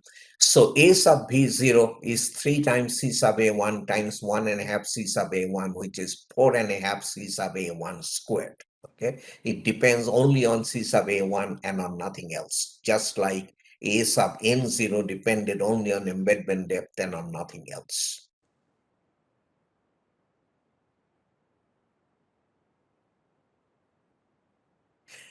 Now comes some well, it's not anyway. Follow me closely, as I hope you have been doing all along. So if the depth of concrete is less than 1.5 times C sub A1, and the spacing between anchors is less than 3 times C sub A1, here we are looking at a group of 2 anchors, and shear applied perpendicular to the group, the axis of the group of anchors. So what will break out on the surface is, this chunk of concrete will break out. I hope you are following my arrow. So this is the group of 2 anchors. This is the shear. And under that shear, if it is high enough, a chunk of concrete will break out that will look like this, that. Okay. So on the surface, what will break out is what we have shaded. This distance is S sub 1. This distance is 1.5 times C sub A1. This distance is 1.5 times C sub A1. And the depth is H sub A. So what is breaking out? A sub B is 2 times 1.5 C sub A1, this side and that side, plus S sub 1 times the H sub A. This is now also a group of 2 anchors, but the shear is now parallel to the group. Okay. The depth of concrete is less than 1.5 times C sub A1.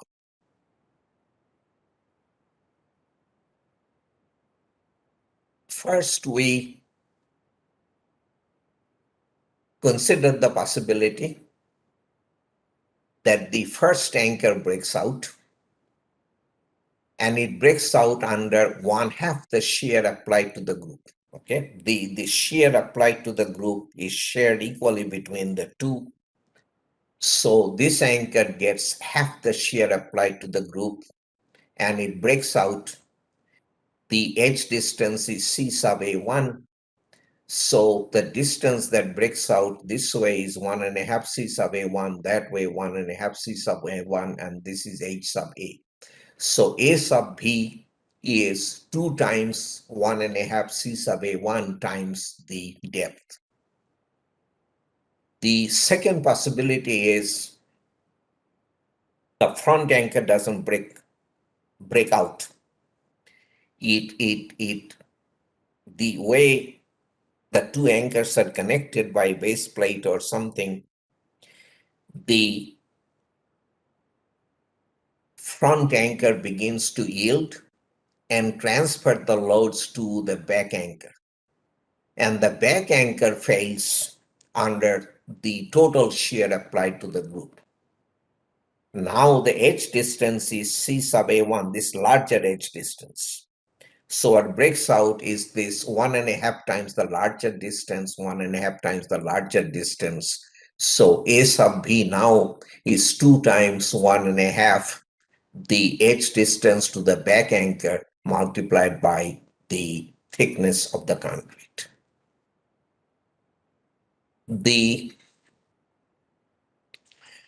basic breakout strength of a single anchor in shear is given by this expression. This L sub E is the embedment depth for anchors with constant stiffness, but it cannot be taken any larger than 8 times the anchor diameter. Okay. So this L sub E is equal to the effective depth, but no larger than 8 times the anchor diameter. If so, okay, now this is the basic equation. 0.6, the L sub A over D sub A raised to the power 0.2, etc., etc. If you are able to satisfy 5 given conditions, and I will not go through them in view of our time situation, then there is an alternative equation that you are allowed to use. Now, in the basic equation, the constant was 0.6. In the alternative equation, the constant is 0.66. You get a 10% advantage. The rest of it is the same. So if you are able to satisfy the 5 conditions, then you are allowed to use the second equation. Just as in tension, we consider the possibility that our anchor may be close to 3 or more edges, we have to consider the same possibility here, but here close to an edge would mean edge distance less than or equal to 1.5 times C sub A1, not embedment depth. Okay, C sub A1 is again the edge distance in the direction of shear. So where 3 or more edge distances are less than or equal to 1.5 times C sub A1, then we will have to adjust the, instead of actual C sub A1, we will have to use a reduced effective C sub A1. Okay, and let me just go to the example, and I will tell you what it is supposed to be. Okay, so we have a group of 2 anchors. Edge distance this way 300 millimeters, this way 125. This is, so the edge distance in the direction of shear C sub A1 is 300 millimeters. Okay. The perpendicular edge distances are what we need to look at: 125, 180, and 200, the depth of the concrete. That is also an edge distance now. So we have an edge distance in the direction of shear of 300 millimeters, and we have 3 perpendicular edge distances of 125 millimeters, 180, 200. The spacing between anchors is 230. So the effective C sub A1 will be the largest of the edge distances, 125, 180, or 200. The largest is 200. 200 divided by 1.5, or 230 divided by 3, whichever is the larger of the two. Again, the effective C sub A1 that we have to use is the largest of the edge distances of 125, 180, or 200, which is 200 divided by 1.5. That's one number. Or the 230 divided by 3, that is the second number, larger of the two numbers. Effective C sub A1. Okay. Correction factor for eccentricity of shear given by this expression. The eccentricity is illustrated in this picture. This is the resultant shear. This is the centroidal axis of the group of 2. The correction factor for edge distance, if the perpendicular edge distance is larger than or equal to 1.5 times the edge distance in the direction of shear, no correction. If perpendicular edge distance is less than 1.5 times edge direction in the direction of shear, then the edge distance correction is 0.7 plus 0.3 divided by this expression. The Correction factor for uncracked concrete. This is now much more complicated. If it is uncracked, it is 1.4. If it is cracked, it is not automatically 1.0 as in the case of tension. Size of CV is 1.0 if there is no supplementary reinforcement, or there is supplementary reinforcement but it consists of bars that are less than number 13 in size. If you have supplementary reinforcement consisting of bars larger than or equal to number 13 in size, then the correction factor is 1.2. And if you have supplementary reinforcement consisting of bars that are larger than number 13 in size, and the supplementary reinforcement is enclosed within stirrups with a spacing not to exceed 100 millimeters, then you are as good as uncracked concrete. You get 1.4 correction factor. Okay, so illustration of what we were talking about. So shear cracked concrete. Well, yeah.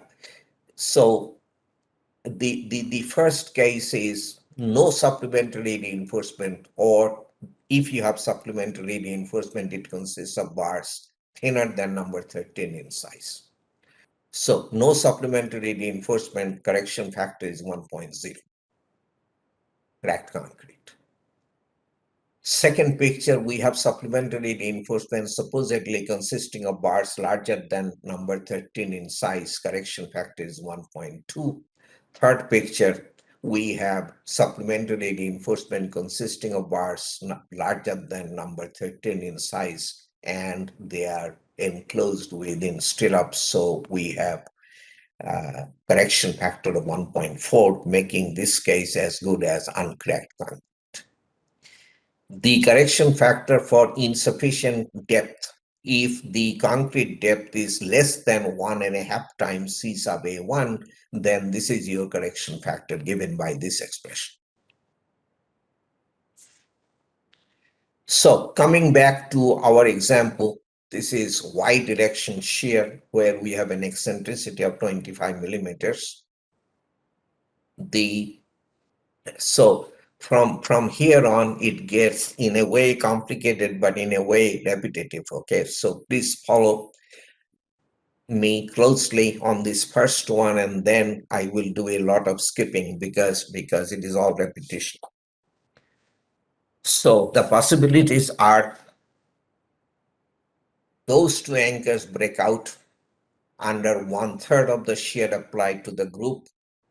If that does not happen, those two anchors may break out under 2/3 of the shear applied to the group. Those two transfer their shear to those two.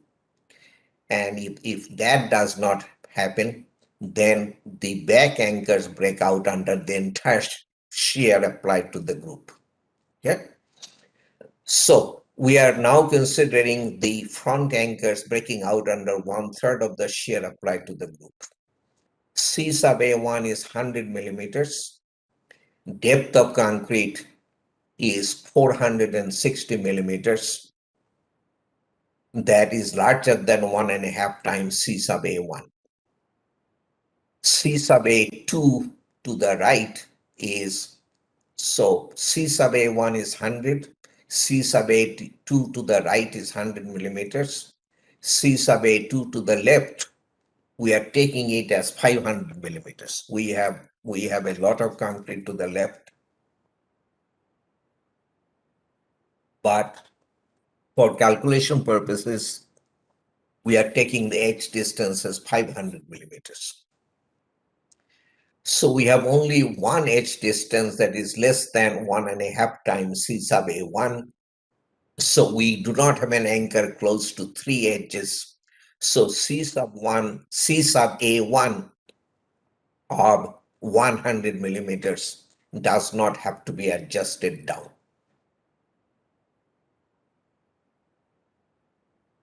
A sub BC, what breaks out on this surface? What breaks out is 1.5 times C sub A1 plus the spacing of 200 millimeters plus the 100 millimeters edge distance, and into the screen, the depth is the smaller of either the depth that we actually have, which is 460, or 1.5 times C sub A1. We cannot go any more than that. Okay. So 1.5 times 100 plus 200 plus 100 plus 1.5 times 100, H sub A is larger than that. So we get an A sub B of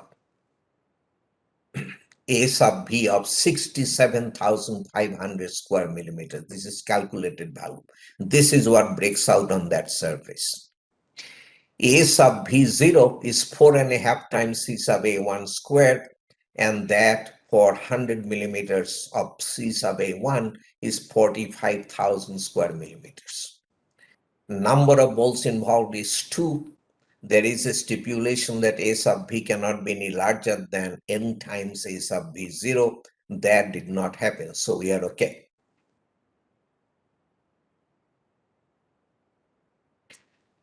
So we are considering shear in the y direction. As you know, we are considering the front two anchors breaking out under 1/3 of the shear applied to the group.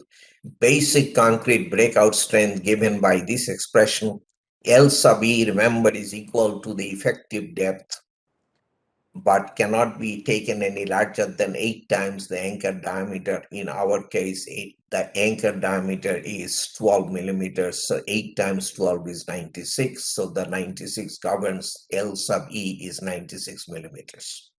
So P sub C is 0.6. L sub E of 96 divided by D sub A of 12. Square root of D sub A of 12, lambda is 1, square root of 40, C sub A1 of 100 raised to the power 1.5. All of that gives us 20 kilonewtons of basic concrete breakout strength, 20 kilonewtons nominal value.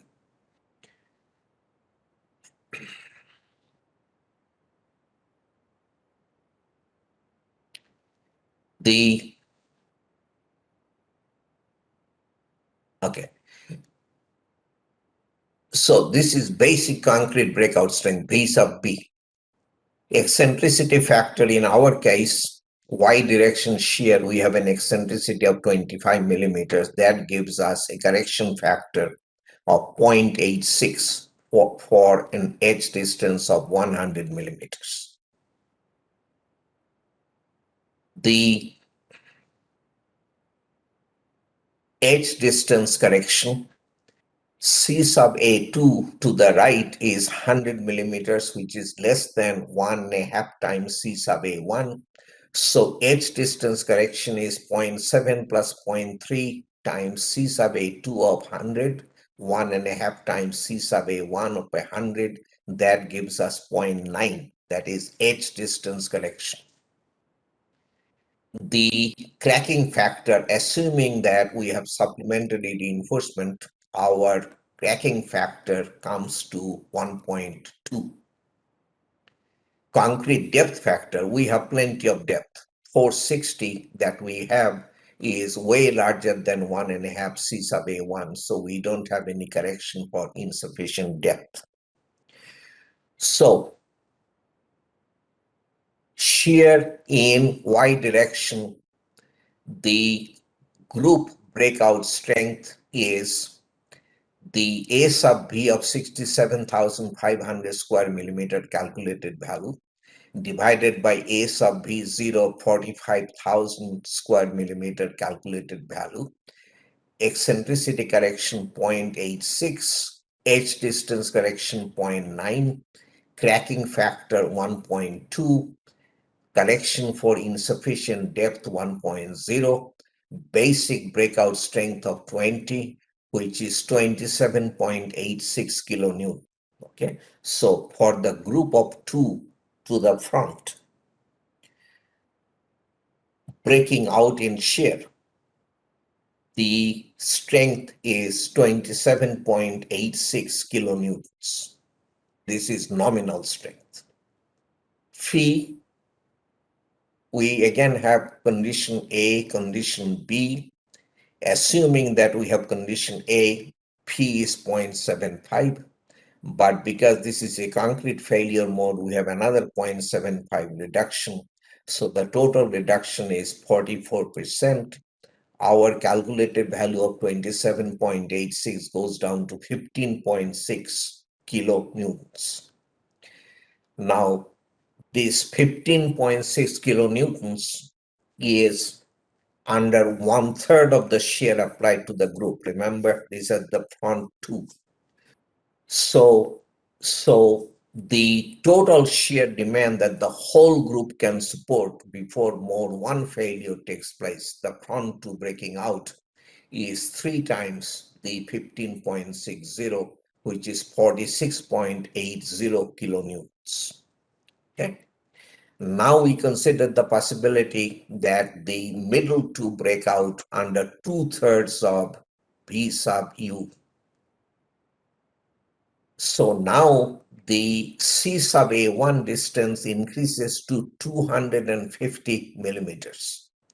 Okay, so that's what changes. The C sub A1 changes from 100 to 250. All the calculations that I showed you are repeated for the second case, and the bottom line number is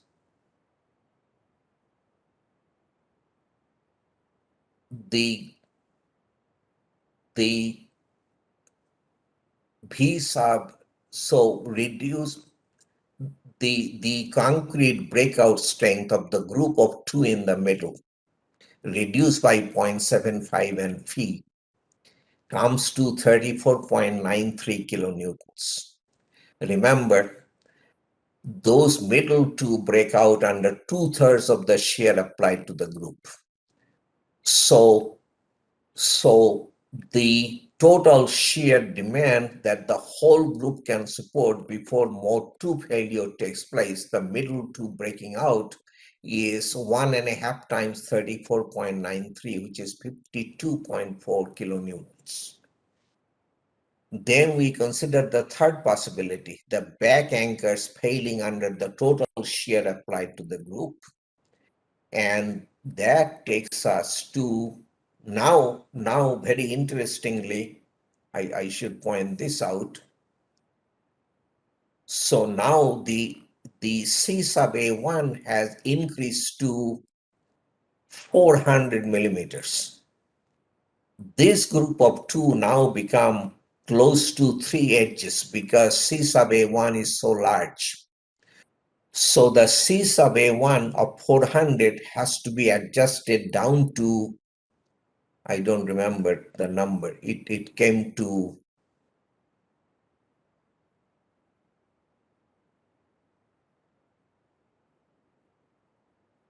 333.33 millimeters. Okay, so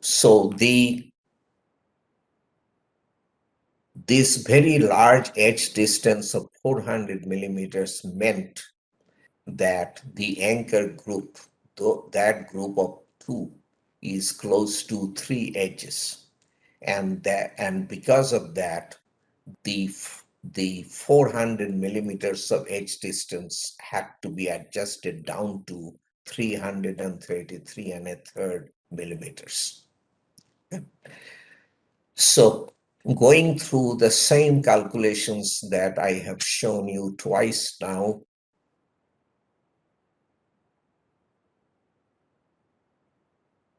the strength comes out to 45 kilonewtons. Okay. Now that is the total thing. And the back anchors were failing under the total shear applied to the group.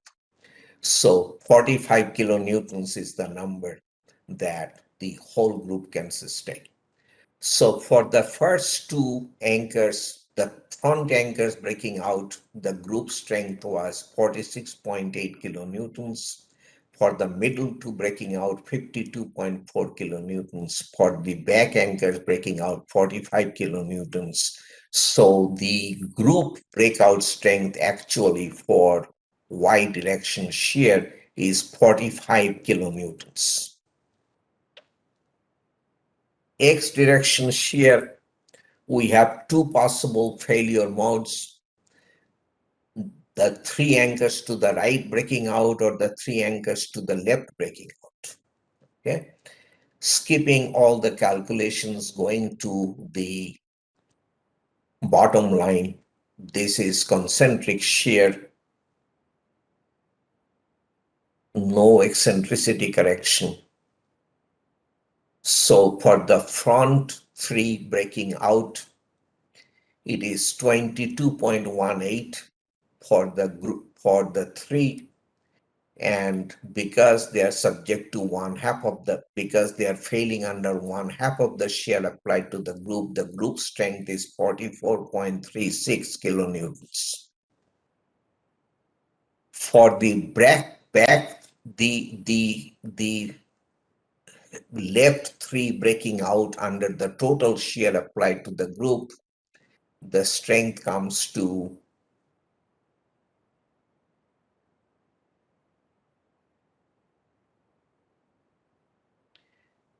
90.35 nominal value reduced by 0.56, it comes to 50.6 kilonewtons.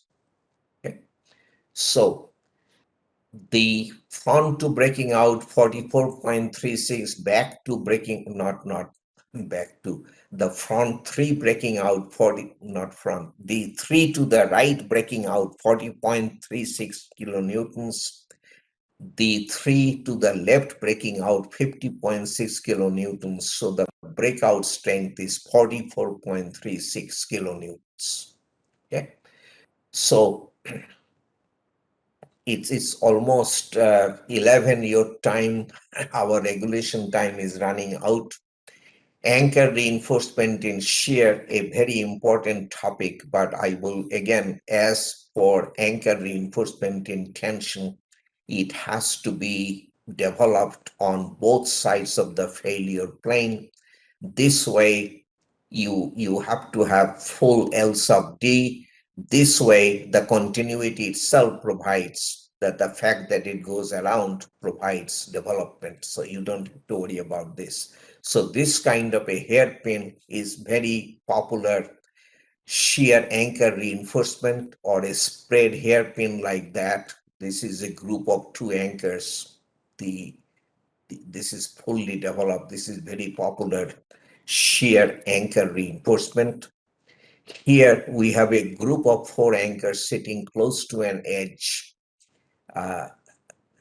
This is the anchor reinforcement that is provided from I under time pressure. I tend to do this. So let us go back. Let me slow down. I'll go over a little bit. Obviously, if you have to go, you have to go. But let me at least finish this topic, and maybe I'll talk very briefly about ply-out failure, and then then we'll be done for the day. This is a lot of stuff. I knew that, but I had no. I mean, shortening it would not have been advisable. Okay, so group of two anchors. This is the hairpin used as shear reinforcement. If you look at this section, that's what the section looks like. Okay, this is the anchor, the hairpin that we were talking about. And under this shear, this is what breaks out. Okay, so this is trying to break out, and this anchor reinforcement is trying to suppress that breakout. That this is the important picture. So it could be a hairpin or it could be a sprayed hairpin. And the key thing is that this has to be fully developed. Here we have a group of two anchors, shear perpendicular to the group. This is what wants to break out in plane. What we do here is run supplementary reinforcement along the edge and then anchor reinforcement that is supported by the supplementary reinforcement at the edge. In section BB, this is section BB. If you cut a section here, the section shows you this is the supplementary reinforcement. This is the anchor reinforcement that is supported by the supplementary reinforcement. And this anchor reinforcement is trying to suppress this breakout, this kind of breakout that is shown by the shaded portion. Okay. So anchor reinforcement in shear, very important in applications, and that's as much as I'm able to show you. Pry out failure, I think this picture is very graphic. So this is a shallow anchor. It under shear, it kicks out and destroys the thin cover concrete to the top. The language describes the picture, so it is unnecessary to go into. So the pry out failure, single anchor shear strength corresponding to pry out failure is the breakout strength in tension. I want you to pay attention to this, times a constant. This constant is 1.0 for very shallow anchors, embedment depth less than 65 millimeters, and is equal to 2 when embedment depth is larger than 65 millimeters. So let me make a very important point so far. If you look at the other two failure modes in shear, the steel failing or concrete breakout, the embedment depth does not play any role. So is shear strength independent of embedment depth? Is shear strength totally dependent only on C sub A1? This failure mode tells you no, absolutely no, because N sub CB is a tensile strength. It is a function of embedment depth. Also, K sub CP, you see how important embedment depth is. If embedment is shallow, all you get is 1. Okay, so to get a value of 2 here, you have to have embedment more than 65 millimeters. So for very shallow embedment, you get penalized twice. This constant goes down to 1 and this number will be small. In our case, we have embedment depth far exceeding 65 millimeters. So we have a K of 2. The breakout strength in tension, if you go back many pages, was calculated at 184.35. So the pry out strength is 368.7 kilonewtons, reduced by 0.75 and the P factor of 0.7. Now it is condition B by definition for pry out. So the P is 0.7. We get 53% of the nominal value or 195.41 kilonewtons. Okay, so this is the bottom line. Steel failure strength 74.1 kilonewton for X direction shear, 59.28 for Y direction shear. Concrete breakout strength 44.36 for X, 45 for Y. Pry out, irrespective of direction, 195.41. So the group strength for shear in X direction is the smaller of the two values, 44.36, and the group strength for Y direction shear is the smaller of 59.28 and 45, which is 45. So the minimum, the strength in this case, the shear strength for both X shear and Y shear is concrete governed strength. So this group is not suitable for design category C application. Remember, you have to have steel failure, so you have to make some changes if you are going to, if not if our design category is C, so we cannot use this group of anchors as presented to you. Okay. The shear tension application, I we are out of time, so I will just tell you that we used to use this kind of an interaction equation. ACI 318 has replaced that by this three linear segment interaction. So as long as the applied tension is no more than 20% of the design tensile strength, that much of tension has no impact on shear strength. Shear strength doesn't decrease. But if the applied tension is larger than 20% of the design tensile strength, then shear strength decreases linearly as given by the middle portion in the picture. The final thing that I do want to mention is if you have a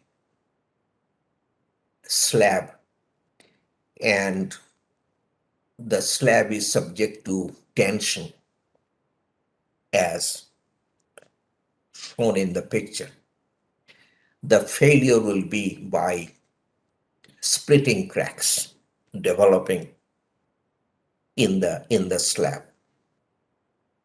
So why isn't splitting failure a failure mode?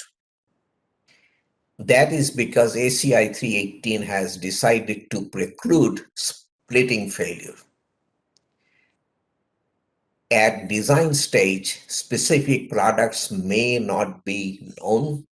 In absence of supplementary reinforcement for crack control, this section K.8 sets minimum cover and minimum spacing and minimum member thickness requirements. Okay, so you have to have, so in other words, ACI 318 and Appendix K puts limitations on cover, spacing, and thickness in order to preclude splitting failure. So splitting failure is simply not allowed to take place. Final thing,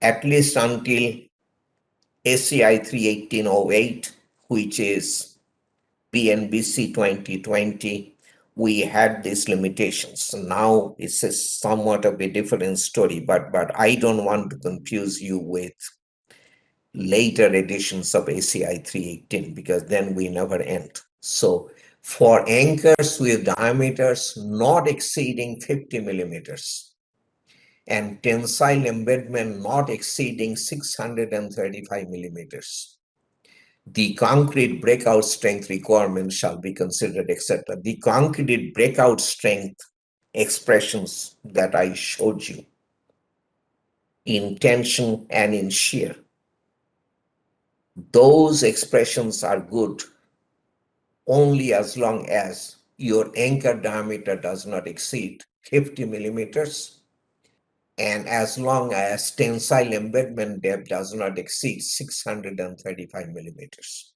Okay, keep that in mind. Those are limitations coming out of Stuttgart tests. They, in Stuttgart,